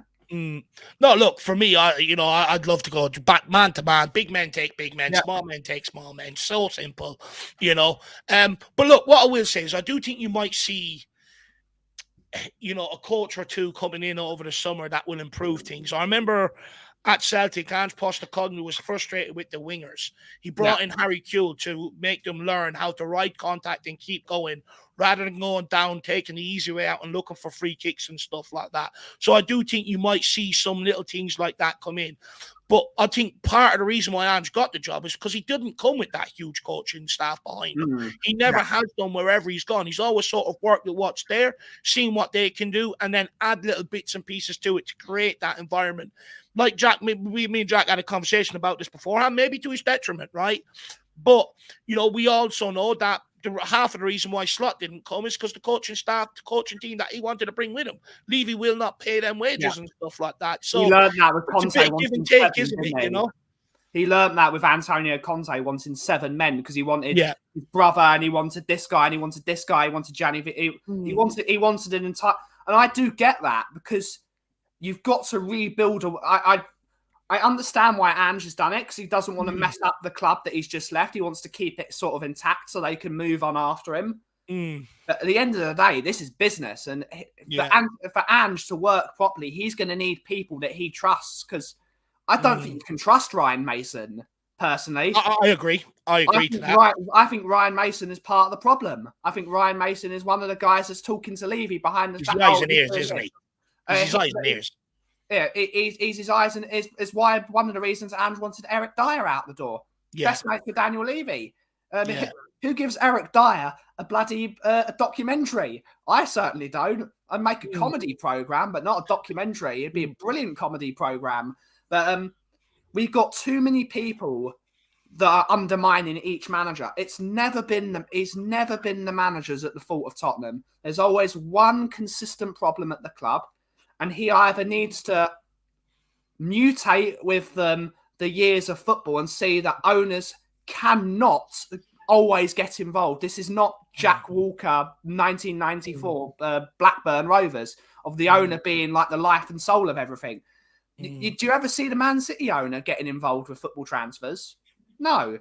He brought in Begaristan from Barcelona because he was the best director of football in the world, and he brought the people he knew make a good football club. You don't see really Josh Kroenke getting involved with the stuff at Arsenal. He brings in people like Edu and the people at Arsenal. Look where they are now. You can't have. I think that's the thinking behind Scott Munn and Lange, and you know the fact that he kept Paratici on as an advisor, whatever you want to call it. You know, I think that is the plan. But again, you know. We've had so many years of history, Dave. We've had 4 years of history of him putting people in front of him so they get shot before him. And I don't think Scott Munn's there. Scott Munn is there to. Sean has said it. Scott Munn was a part of the City Group's expansion and making multi-club purchases. Just on that, by the way, I see Sean getting a lot of credit for that. I brought it up on a show with Sean on this channel first. Yeah. You know, about the multi-club ownership with Scott Munn and stuff like that. So give me the credit instead of giving credit as well, Dave. But great minds think alike. Great minds think alike. But look, what do you think will happen this summer, Ben? What do you think will happen this summer, right? But the reason why I ask you this question is because under Pochettino, right, you know, he had the excuse of the stadium and everything else, right? Not to really go and fully invest in stuff. We're at a point right now whether people agree with me now. I think we've had one of the best seasons in about 4 to 5 years, you know, in terms of maybe bar the Conte season where we got Champions League, right? And I think we've got a decent sort of, not a whole squad, but we've got decent things. Yeah, there's a husk of something there to be able to build off decently. And with the right investment, you could really, where we are now, we could really take that next step if we pinpoint with the right investment and the right players and stuff like that. Do you think the club are going to do that this time round, or do you think it's just going to continue to get another excuse? Because the hotel's there for the excuse if they want it, right? But I don't think fans will buy that. The hotel was not an excuse, Dave. That was already budgeted as part. Yeah, no, that's what I'm saying. I don't think fans will buy it. They've got no excuses anymore. I can't predict Tottenham anymore, Dave. I cannot predict Tottenham because I predict, and they shoot me in the face like they do every single time. We've got 24 years of history, and people say, but Koff, why are you using history? Let go of the history. But you never forget what they've done. You cannot forget it until as much as I sometimes, I want to see it. It's the words of Mr. Box. I have to see it now to believe it. I know I'm a pessimist, but I have to see it now. I have to see it. Because if I keep on believing, all I'm doing is shortening my life, and my heart can't take any more of this. It's boring me to death. There are so many things that bring me joy. I'm not going to let this football club make me joyless. No, look, I completely understand that. Look, I think it just comes down to, look, your breaking point, right? Me personally, I'm one of them. I'm always going to try and hold on to that belief and stuff like that, but look, I also understand that we ain't going to have an owner that's going to sit here and do what Man City owners have done and stuff like that. So, I do believe we need to give, if I want the best for what I can for Tottenham while this current ownership is here, I think giving a manager time to sort of build something like we did with Pochettino is the right route to go down, because to expect the manager to come in here off the back of one season and expect him to come in here and win everything and compete with the likes of Man City and stuff like that, when the owners don't traditionally spend that kind of money, I think is very unrealistic. So it's finding the next guy after him as well, Dave. Remember, he's 59. He might not want a second contract. If, let's say, that's the absolute rarest thing in the history of Daniel Levy's ownership, which is get a second contract. There's only one manager who's had a contract in the 24 years of Daniel Levy. He might not want a second contract. He's going to be 63. There's Gasperini at Atalanta. I love Gasperini's football. That's what job he done last week on Liverpool. Fantastic football. Ange might not want to manage at 66. So it's finding that succession plan. I think they've already found it in Ryan Mason. That's what they want to do. They want to put Ryan Mason as that. But I would be shocked if he lasted 4 years, because it's the history de Tottenham, in the words of Chiellini. It's the history. Well, look, that's the truth of it, It's like, but look, I'm going to do my best to try and help the guy get through 4 years. Absolutely. If I think he's doing good for Tottenham, I'll keep putting it out there that, as long as I keep seeing that I think he's doing the right thing, and it's all down to my own opinion at the end. If I think he's still doing the right thing, I'll do my best to campaign for him to see out the 4 years and stuff like that. But when you do go off history, we haven't had a manager in the dugout for a full season since Pochettino. So, there does seem to be a bit of a hire and fire policy. But it's not just hire and fire, though, Dave. It's hire an attacking manager, hire a defensive manager. Back to attacking, defense, attack, defense. We've never had two of the same type of manager in a row. Since the 80s. No, look, I agree, and that's hopefully what Paratici is here to do. Like, when you look at some of the signings, Young and stuff like that, hopefully they're here to play one way only, and because you do have to have a succession plan. I don't care what anyone says. You do have to try and think beyond that guy. Brighton have done it successfully to a certain degree. And I do think there's benefits for it in modern day football. But look, Ben, great discussion, man. I actually really enjoyed that. Thank you very much. Always a great chat, Dave. Always a great chat. Really enjoyed that, actually. Good back and forth there and stuff like that. Really good. But what's going on at the coffee company? The usual stuff, Dave.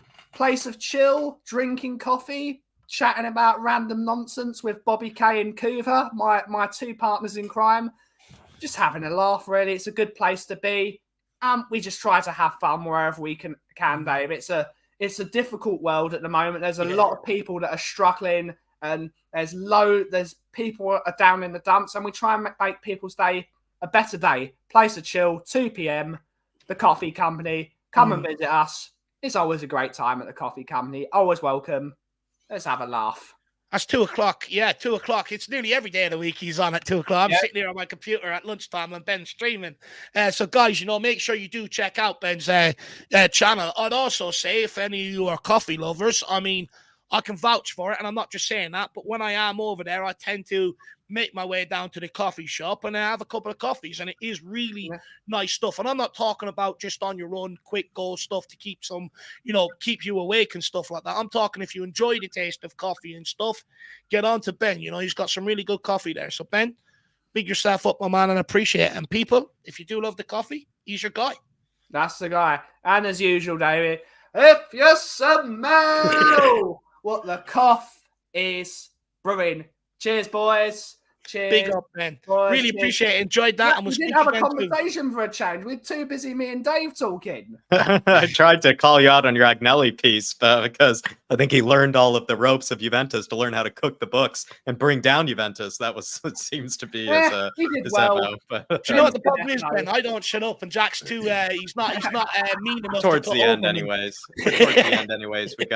We got Paul as well after this. He's gonna be our closer. I know he's got plenty of things to say. So appreciate you, Ben. Thanks for coming on, Ben. sir. See you soon, my man. See you soon. So everybody, that is Ben from the Coffee Company. Get over, check out the YouTube channel. The link is here in the description. All you got to do is click on it.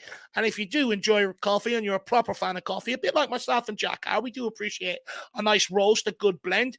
Get on to Ben. He's got some good coffee for sale. But guys, that does bring us down to the last guest of the evening. And before we bring on Paul, we got a super chat here from Ellie. Just right. Barely love Spurs. Ellie, really appreciate the support, my dear. She says, I thought she said good evening, ladies, there for a minute. I was like, Ellie, wrong stream. She said, I hosted my ladies' show on El Tal Cockerel. Lads, man, our epic FA Cup semi-final victory. I'm so proud of my former team. We've gone to Wembley. Woo! I'm so elated in getting my suit for the final.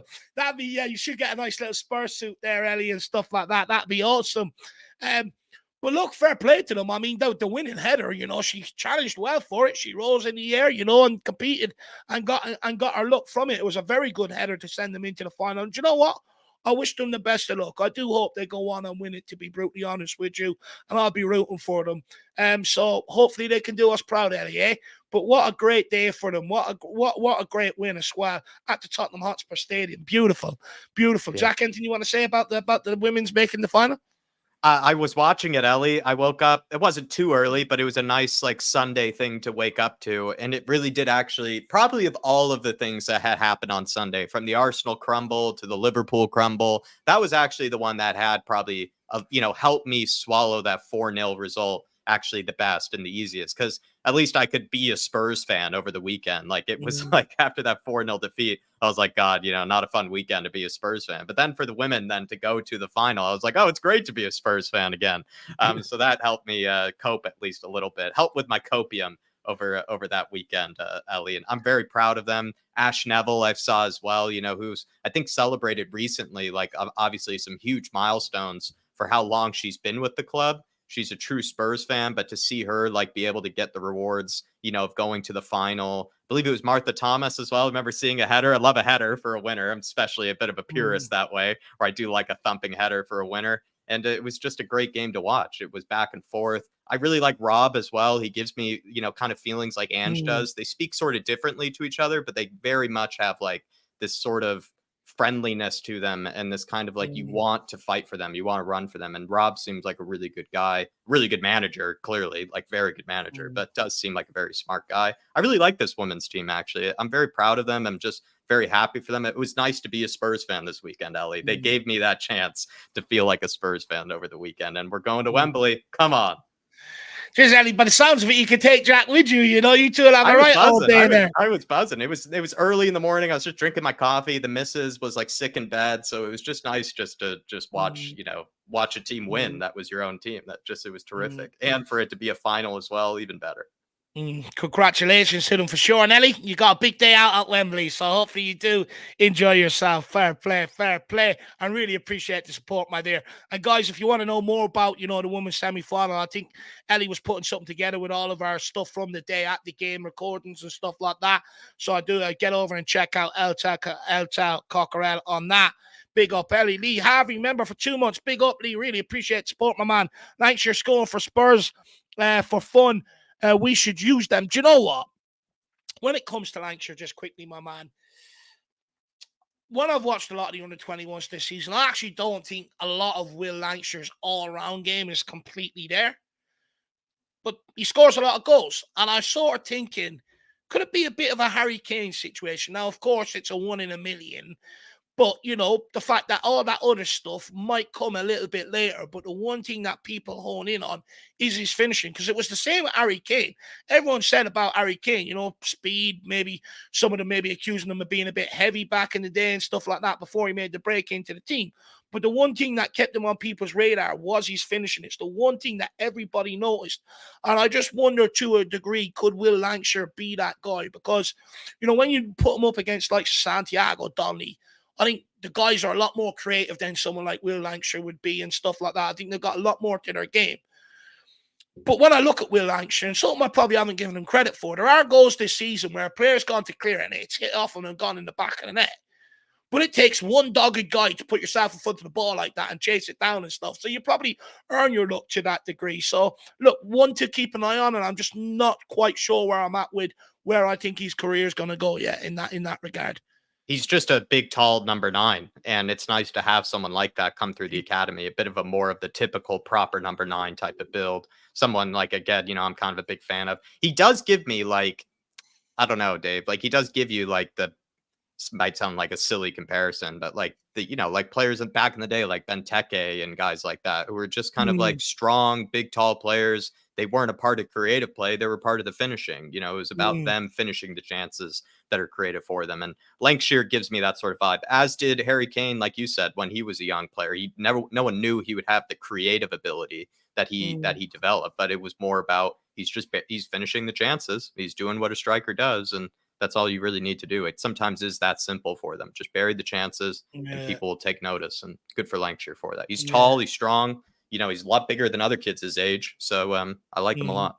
Be interesting to see how he develops, Lee, but big yourself up, my man. Really appreciate that. And we also have artist team. My thing is one of the reasons, big up Dropkick Your Teacher, one of the reasons we struggle is because said ground is a tough place to go. What will they do when they go to Turkey or just any country with ultras just trying to be savvy? No, look, 100%, I get you. You know, for me, we know we've had teams in the past. I mean, when we went out to Vitesse, what was it? Ben Davies complained about the crowd, even though they're in their own stadium. I mean, how dare they make it noisy and intimidating in their own stadium? You know, sadly, I would like to say that's sort of been eradicated, but as long as he's here, I don't think I can ever say it's fully eradicated to that degree.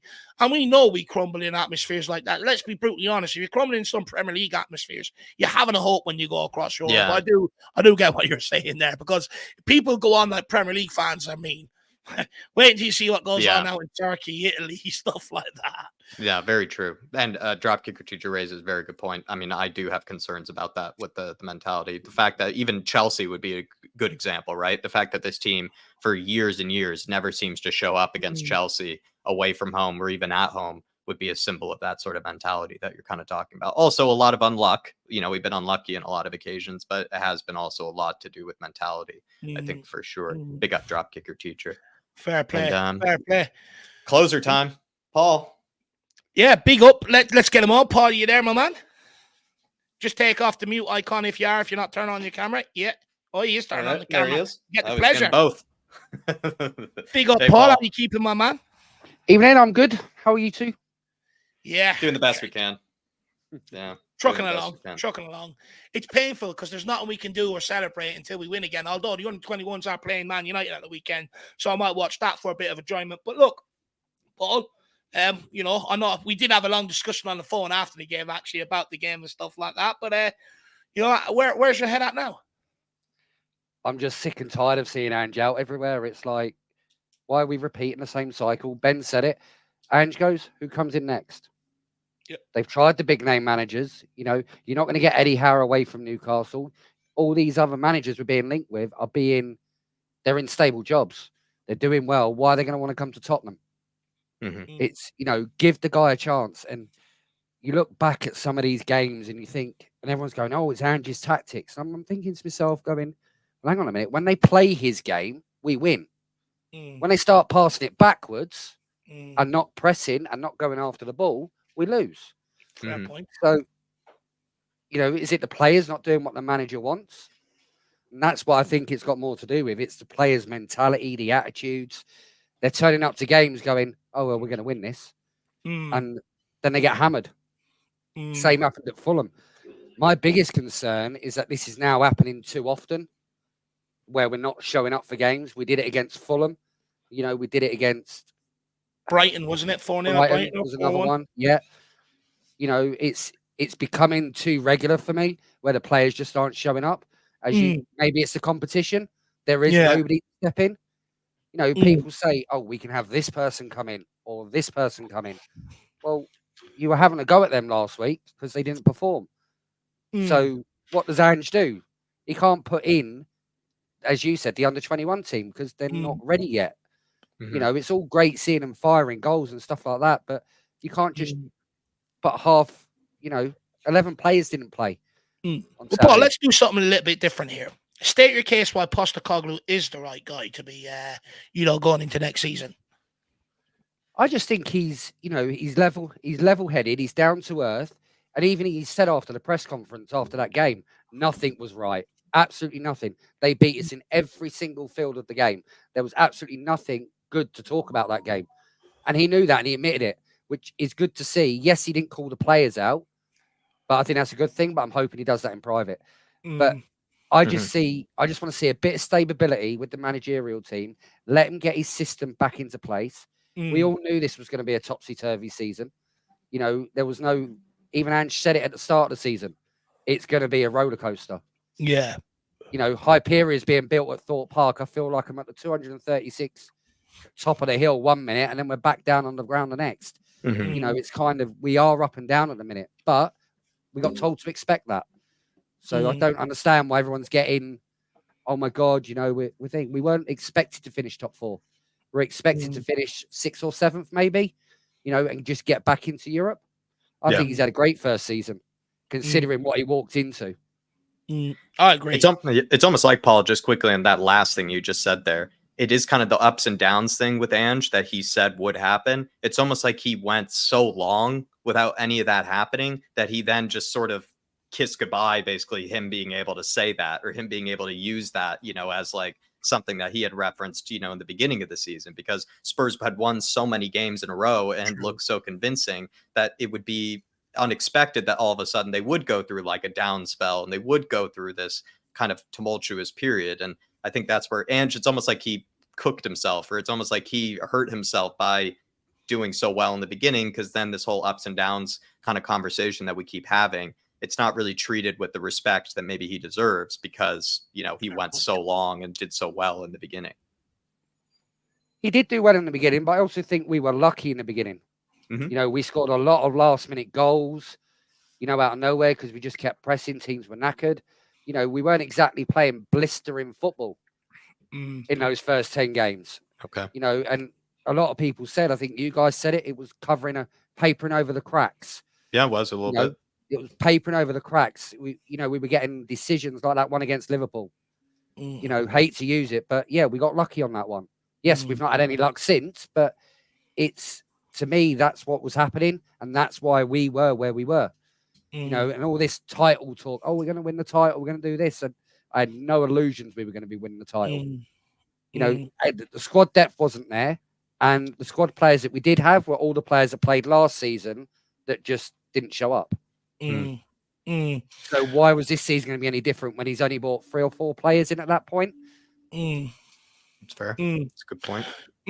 Yeah, look, the season hasn't tailed out the way we want it, but look, at the end of the day, you know, if people want to believe that we can win the title and, you know, the evidence in the first 10 games, you know, that we're winning games and stuff like that, they're more entitled to. Just like people, like I had a guy on last week who said to me, you know, oh, why aren't people entitled to change their expectations when, you know, we're doing better than what we thought, but then accused me of, you know, over-celebrating at the first 10 games when I'm only seeing and celebrating what's in front of my eyes. At the end of the day, look, I do get what you're saying. In terms of squad and stuff like that, it does need to be improved under Ange Postecoglou. But look, no, I don't think anyone's naive enough not to know that. You know, there's players here that aren't contributing. I think some of the problems we're seeing now towards the end of the season, where we are seeing being slapped by Fulham 3-0, Newcastle 4-0, Brighton 4-0 and stuff like that, is down to complacency. These players are just being rolled out there, and it's unfortunately getting to a point where we were on the likes of Eric Dyer and people like that, where they were being rolled out there with no consequence because we didn't have any players, you know, to challenge them for their positions and stuff like that. So, look, for me, I agree with you. I think Ange is the right guy to take this club forward in terms of, there's a lot of talk about his tactics, right? But his tactics actually work. They actually get us into the final third. We just don't do enough with the possession that we have in games. You know, there's no point of having possession for possession's sake. And Andrew tell you that. Andrew said that at the start of the season. It's possession-based football with a purpose. And the players don't have a purpose at this moment in time. They're turning backwards. They're not being brave on the ball and stuff like that.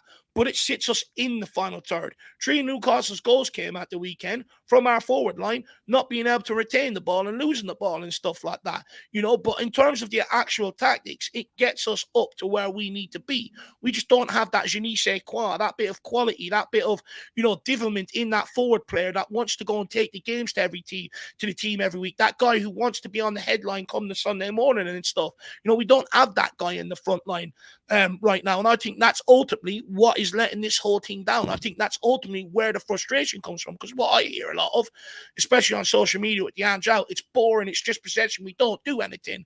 But in the same breath, they'll criticize Johnson, they'll criticize Werner.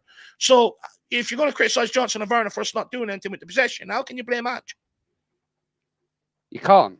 And to me, Son had an absolute shocker of a game against Newcastle. Gave away 2 goals, didn't do anything else. But who's calling him out?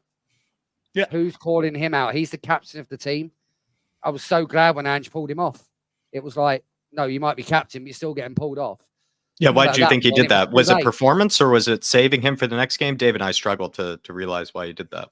Was it just performance related, do you think, Paul? Yeah, definitely so, because he did the same in the Forest game. The 2 least performing midfielders, he yanked off at half time. Just yanked him off. I purely think it was down to performance. He wasn't performing. He wasn't getting any of the ball. He wasn't getting on the ball. He wasn't doing anything. All he did was give the ball away twice, which cost us 2 goals. So, yeah, I'm quite glad he pulled him off. But I think that needs to happen more. Yeah. If they're not performing, pull them. Because if they're not performing, they're giving the ball away and stuff. Yeah. It's just going to cost us goals in the long run. Yeah. You know, we can score against any team. We can beat any team on our day. But we're too sloppy at times. You just watch the ball and it's slow moving, it's sloppy. It's like they're just having a kick around in the park on a Sunday. You know, they're not actually trying to force it. But when we went to Villa, they went for it. They attacked every ball. They, you know, every 50-50 ball, they went for it. And look what happened. We won 4-0. But it's when they're not doing that, when they're just passing and then they get tackled, they're like, oh, okay. Off they go. You know, your doggy's been caught out twice or 2-3 times down that left-hand side recently, you know, because he's not tracking back as he used to. You know, I just don't know what it is. I don't understand why these players are just all off form at the same time.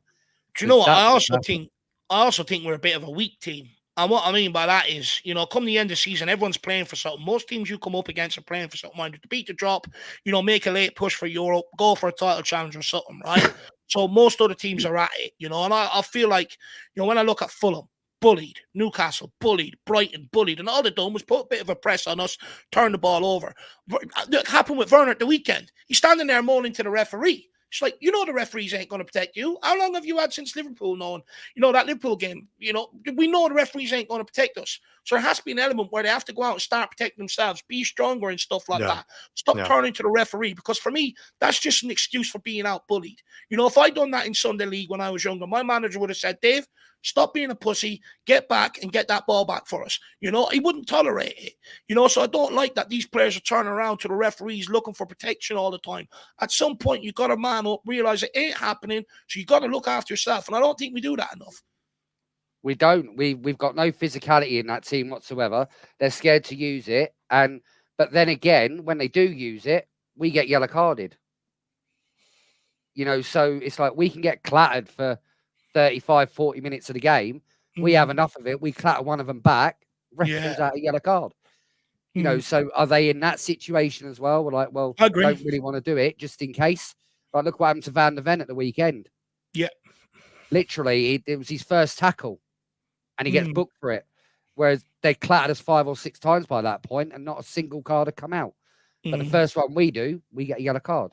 So it's kind of, is that in the back of their minds as well? Probably. Not even that. Physicality side of it. Not even that, Paul. I even went further in the watch along and I had said, like, as much as you can say every time, you know, rise above the refs, you know, don't let it be about them. You have to just see past it in order to win the game. it will become increasingly more frustrating and more just kind of like soul killing, where you feel like every game, it does feel like you just are not going to get any sort of benefit or any lucky decision or just really any sort of protection at all is what we're even asking for actually from the referee. And I think that can lead to players, especially if you're young and maybe a bit immature like I am, I think you would lead to then being a bit, your attitude could start to stink, or maybe you do start to kind of not track back as hard, or just whatever it might be. Just your own concentration can even be affected by that because you're just incensed with the ref and you're distracted by it. I mean, I think we've been there before, even in sports, where you do have just a terrible referee, and it can be hard to do what I'm saying, to just see past it, ignore it all. Like, you can get sucked into it, and you can get even kind of debilitated by it because it's just frustrating, and it's because it's just annoying. But that's when the players then need to go and speak to the club, right? And say, you need to go and speak to the FA on our behalf, because the referee ain't giving us decisions that we want. And, we're not getting any protection from it. I also think ANGE could probably do more in the press conference to put pressure on referees, call it out. I know people didn't agree when Arteta done it, Klopp done it, Guardiola does it. But when you look at decisions, you look at that Arsenal penalty that they got last week. That's the result of it, right? Because then the positions are on blast. They're almost afraid to give not the big decisions going against you. So you don't tend to get them then 9 times out of 10 when you do that. So if this is the case, and I do take your point on what you were saying there, Paul and Jack, for me, then I think the players need to go to the club and say, you need to do something here. You need to show us a bit of protection. Go and speak to the FA, get ANGE to call them out, do whatever. Highlight it. Yeah, I do get that. They should be doing that as well. But we need a leader on the pitch. We haven't haven't got that captain on the pitch that, when you do get those moments in games that like drops your head, you need that person that will come up and go, come on, it's one decision, let's go, forget it, move on, sort of thing. Somebody, I remember the Gary Mabbutt's, he was hard as nails, but if someone needed picking up, he would, you'd see him buoying them up, talking in between the games, but you don't see that, We've had figurehead captains now for the last 3. I think Lloris was one. Then we had Kane, and now it's Son. It's like our captains are picked for figureheads. We need a captain on the pitch, a captain that's going to have a go at these players, but then also pick them up when these decisions do happen. Like Van de Ven getting that yellow card. Don't worry about it. Just do your game, play your game. Don't worry about it. If you get sent off, you get sent off. But still play your game, but we haven't got that. There's nobody on that field that's doing that. All you see is heads dropping. And it's like, where's that player? I'm looking around going, that's fair. Son's standing there going, doesn't know what to do. Romero, at times I've seen him do it. Maybe step him up to captain next season and see what he does, because he might go around, he might get overzealous when when Van de Ven scores a goal and thing, but maybe that's what they need. Maybe they need that pumping up. They need that guy who's going to be like, we can do this, because we know Romero's not scared to go in and crunch a tackle in, regardless if he's on a yellow or not. But we need players like that. Interesting on the captaincy being picked as a figurehead. It's hard to deny that. But look, I also grew up in an era where a captain wasn't your best friend, right? It seems to be a modern day thing in football clubs now, where you have this sort of leadership group, where usually the nice guys are in it, right? Or the guys with a bit of influence in the dressing room are in it. But I grew up in an era where the captain wasn't your friend. He was a guy that told you what you needed to hear, rather than sit there and, it's okay, we'll go again next week and all this bollocks. He would call you out, standards, you haven't been good enough. It doesn't matter who you are in the dressing room. He's going to tell you what you don't want to hear. And often in games like that where you're not performing, you have to be told what you don't want to hear. You have to have someone to go to you, look, wise up now. You're in the middle of a game. Stop giving the ball away. Get a hold of it. Do the simple things and play your way into the game. Someone just to go over there and have a word with someone. I agree with you. It's one of my biggest frustrations. Too many times people are looking around at each other going, what's going on? What do we do? And stuff like that. It's like, oh my God, like Jesus Christ, someone speak up. I agree with you. Funny, Jack, though. I think Paul's very spot on about the figurehead. I think where I've actually...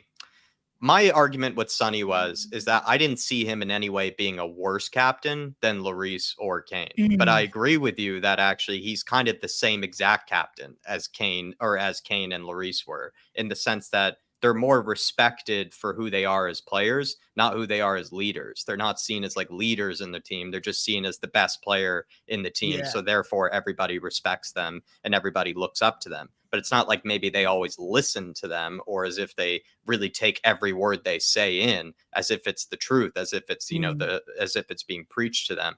And that's because they don't maybe exude that sort of captain-like aura or that captain-like chemistry. That's I think it's dead on. I think it's spot on. And then James and Flower says Big Vic would then be my captain. Very ironic that we, for so long, were very frustrated with the goalkeeper being a captain. And now all of a sudden our newest goalkeeper probably is actually the closest to what we have, to what you're kind of talking about, Paul. When I have seen heads drop, when I have seen us starting to drop and play and in standards, it's usually Big Vic that I hear a lot of good things about him yelling at players and about him telling players to snap together and things like that. So it's just funny that, the goalkeeper captain we needed all along is now here and we can't captain him now. You are the closer though, Paul. So would you like to close up with any last sort of, bits and any more wisdom for us, any more truth for us that you maybe saw from the game or something? I'm going to keep on the captain theme because sure, if you look back at the figureheads we've had of captains and we're inconsistent, when you like the Liverpool drop and they might have a bad half an hour or so, you see them captains get up and they're rile them up. They'll be like, what's going on? They get in there. Is that part of the reason we've been so inconsistent? We've always had a great 11, but why can we go and beat Man City one week and then lose to Sheffield United the next? Where's that leadership to, like, in a game when it's going wrong or it's tough? So true. I think it just stems from there's no leadership on that field, and there hasn't been for years. Do you know what'll be interesting as well is if we make signings over the summer, if some of them are, brought in, looking at them as leaders and stuff, will Postecoglou have the bollocks to strip someone of a leadership role or captaincy and give it to someone else? It'd be very, very interesting in that regard. But I do agree with you. I do think, it can lead to the inconsistency, right? Don't get me wrong. I think Son is everybody's friend, really nice guy. He goes and puts his arm around people. And to a certain degree, I think he will speak to people and give people a bollocking. But it's all behind closed doors. It's in the press conference. It's never on the pitch where it actually matters. And if we did have that, Paul, you probably would see a lot more consistency, my man. But look, again, hard to follow up, Ben, but another great conversation, Paul. I really do appreciate it, brother. Thanks for having me on. I know I'm always late. It's obviously because I have other commitments before 9 o'clock. Oh, look, we get it. If you want to be our closer from here on out, Paul, that's a great role to have, sir. And we would love to have you take it over. Love to have you take it over. Pick up, man. Never apologize for being late. We know you work evenings and stuff like that. We know you're busy, so don't worry about that, my man. All right. Good. Nice. Thanks for having me on, guys. Much appreciated. Have a good night. Have a good rest of your week. Big Ange we trust. Come on, you Spurs. Big Ange we trust. Well said, Paul. Big up, Paul. Paul, I like Paul. He's a real good conversationalist and stuff like that. Yeah. A really good point about the captaincy, actually. Very good point about more being a figurehead of the football club rather than what we actually need. That's the word we've probably been looking for some time. And yet again, another example of another person who's come on and found a way to summarize something that Dave and I usually spend 10 minutes talking about, and someone uses just one word or one sentence in order to describe it. So that's a classic for us. So big up to Paul. And I agree, actually. It's something actually to think about for future video or something. That's the perfect word for it, figurehead. Perfect word. Brilliant. Well done to Paul on that, guys. Big him up. Great conversations. Didn't see as many faces as we usually do. I presume some people just don't want to, they're still angry and stuff and don't want to talk and all, which I absolutely get. But, I want to thank you guys out there, because coming on after losses like this, and especially the big defeats and all, sometimes it's not the most pleasant place to be. But you know what? You guys made it extremely pleasant today, apart from that idiot earlier on who's not even a part of what we do over here, coming in and trying to troll us and stuff like that. So, fair play to you guys out there. I really do appreciate keeping it civil and all. You make our jobs a lot easier. You make it more enjoyable to be, and it encourages them people to more share their opinions and stuff, which is what all of this is about at the end of the day. So thank you to you guys out there. In terms of tomorrow, I'm going walking with my dad. So depending on what time I get back at, because where we're going, we actually got lost the last time. So it sort of delayed me. So yeah, my dad reckons he knows where he's going this time. So if we actually get the course, you know, all done in one and don't get lost, I should get back in time to put something out. And then I'm also on Spurs King TV tomorrow evening as well. So check that out. So if I'm not delayed, you'll get content. If I am delayed, I'll see what I can, you know, do for you guys and stuff like that. But Jack, anything you want to say before we end off? No, Dave. I don't want you to get lost, but if you were either. to want to get lost after a 4-0 defeat, I wouldn't blame you for wanting to get lost for a little bit. So maybe last week would have been the better time to do it. Big up though. Might really be designed on purpose. He might want the therapy, the old lad. He meant to get you lost this week, but instead he did it the other one. Everyone though, appreciate you all coming on, having your say. Like Dave said, very brave of you guys. Good to have good chats with you nonetheless. Appreciate so many of you that did support us and just putting in the comments like dropkick your teacher. We now know you have an alter ego, the artist. Al Ben is in the house, has appreciated that. Paul Brown, Ractos Madness. Alan, if you're still listening, Alan, would love to have chat with you next time because I did enjoy our call last time as well. So hopefully you can chat with us next time. SOF as well, Paul Markey, the Ben Kaufman, Moondoggy Dog, and Ellie as well. Really appreciate all of you for supporting the channel. And so many of you for also just being members and just coming on these fan shows. It's just, it's something that I really look forward to every single week. And I do really mean that. I like chatting with you guys and I like hearing different opinions. And it's nice for me to shut up every once in a while and just listen to somebody else. And thanks for giving us that opportunity.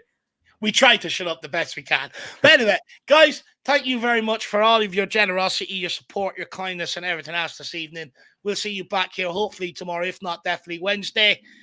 And look, go and enjoy the rest of your Monday evenings or what's left of it. Some of you got a full day ahead of you. Some of you it's closing. So go and watch a movie. Have a good evening. Come on, you Spurs. In the mighty Ange we trust. Ange in, because we never stop, baby. Ange in, we never stop. See everybody. Have a good week.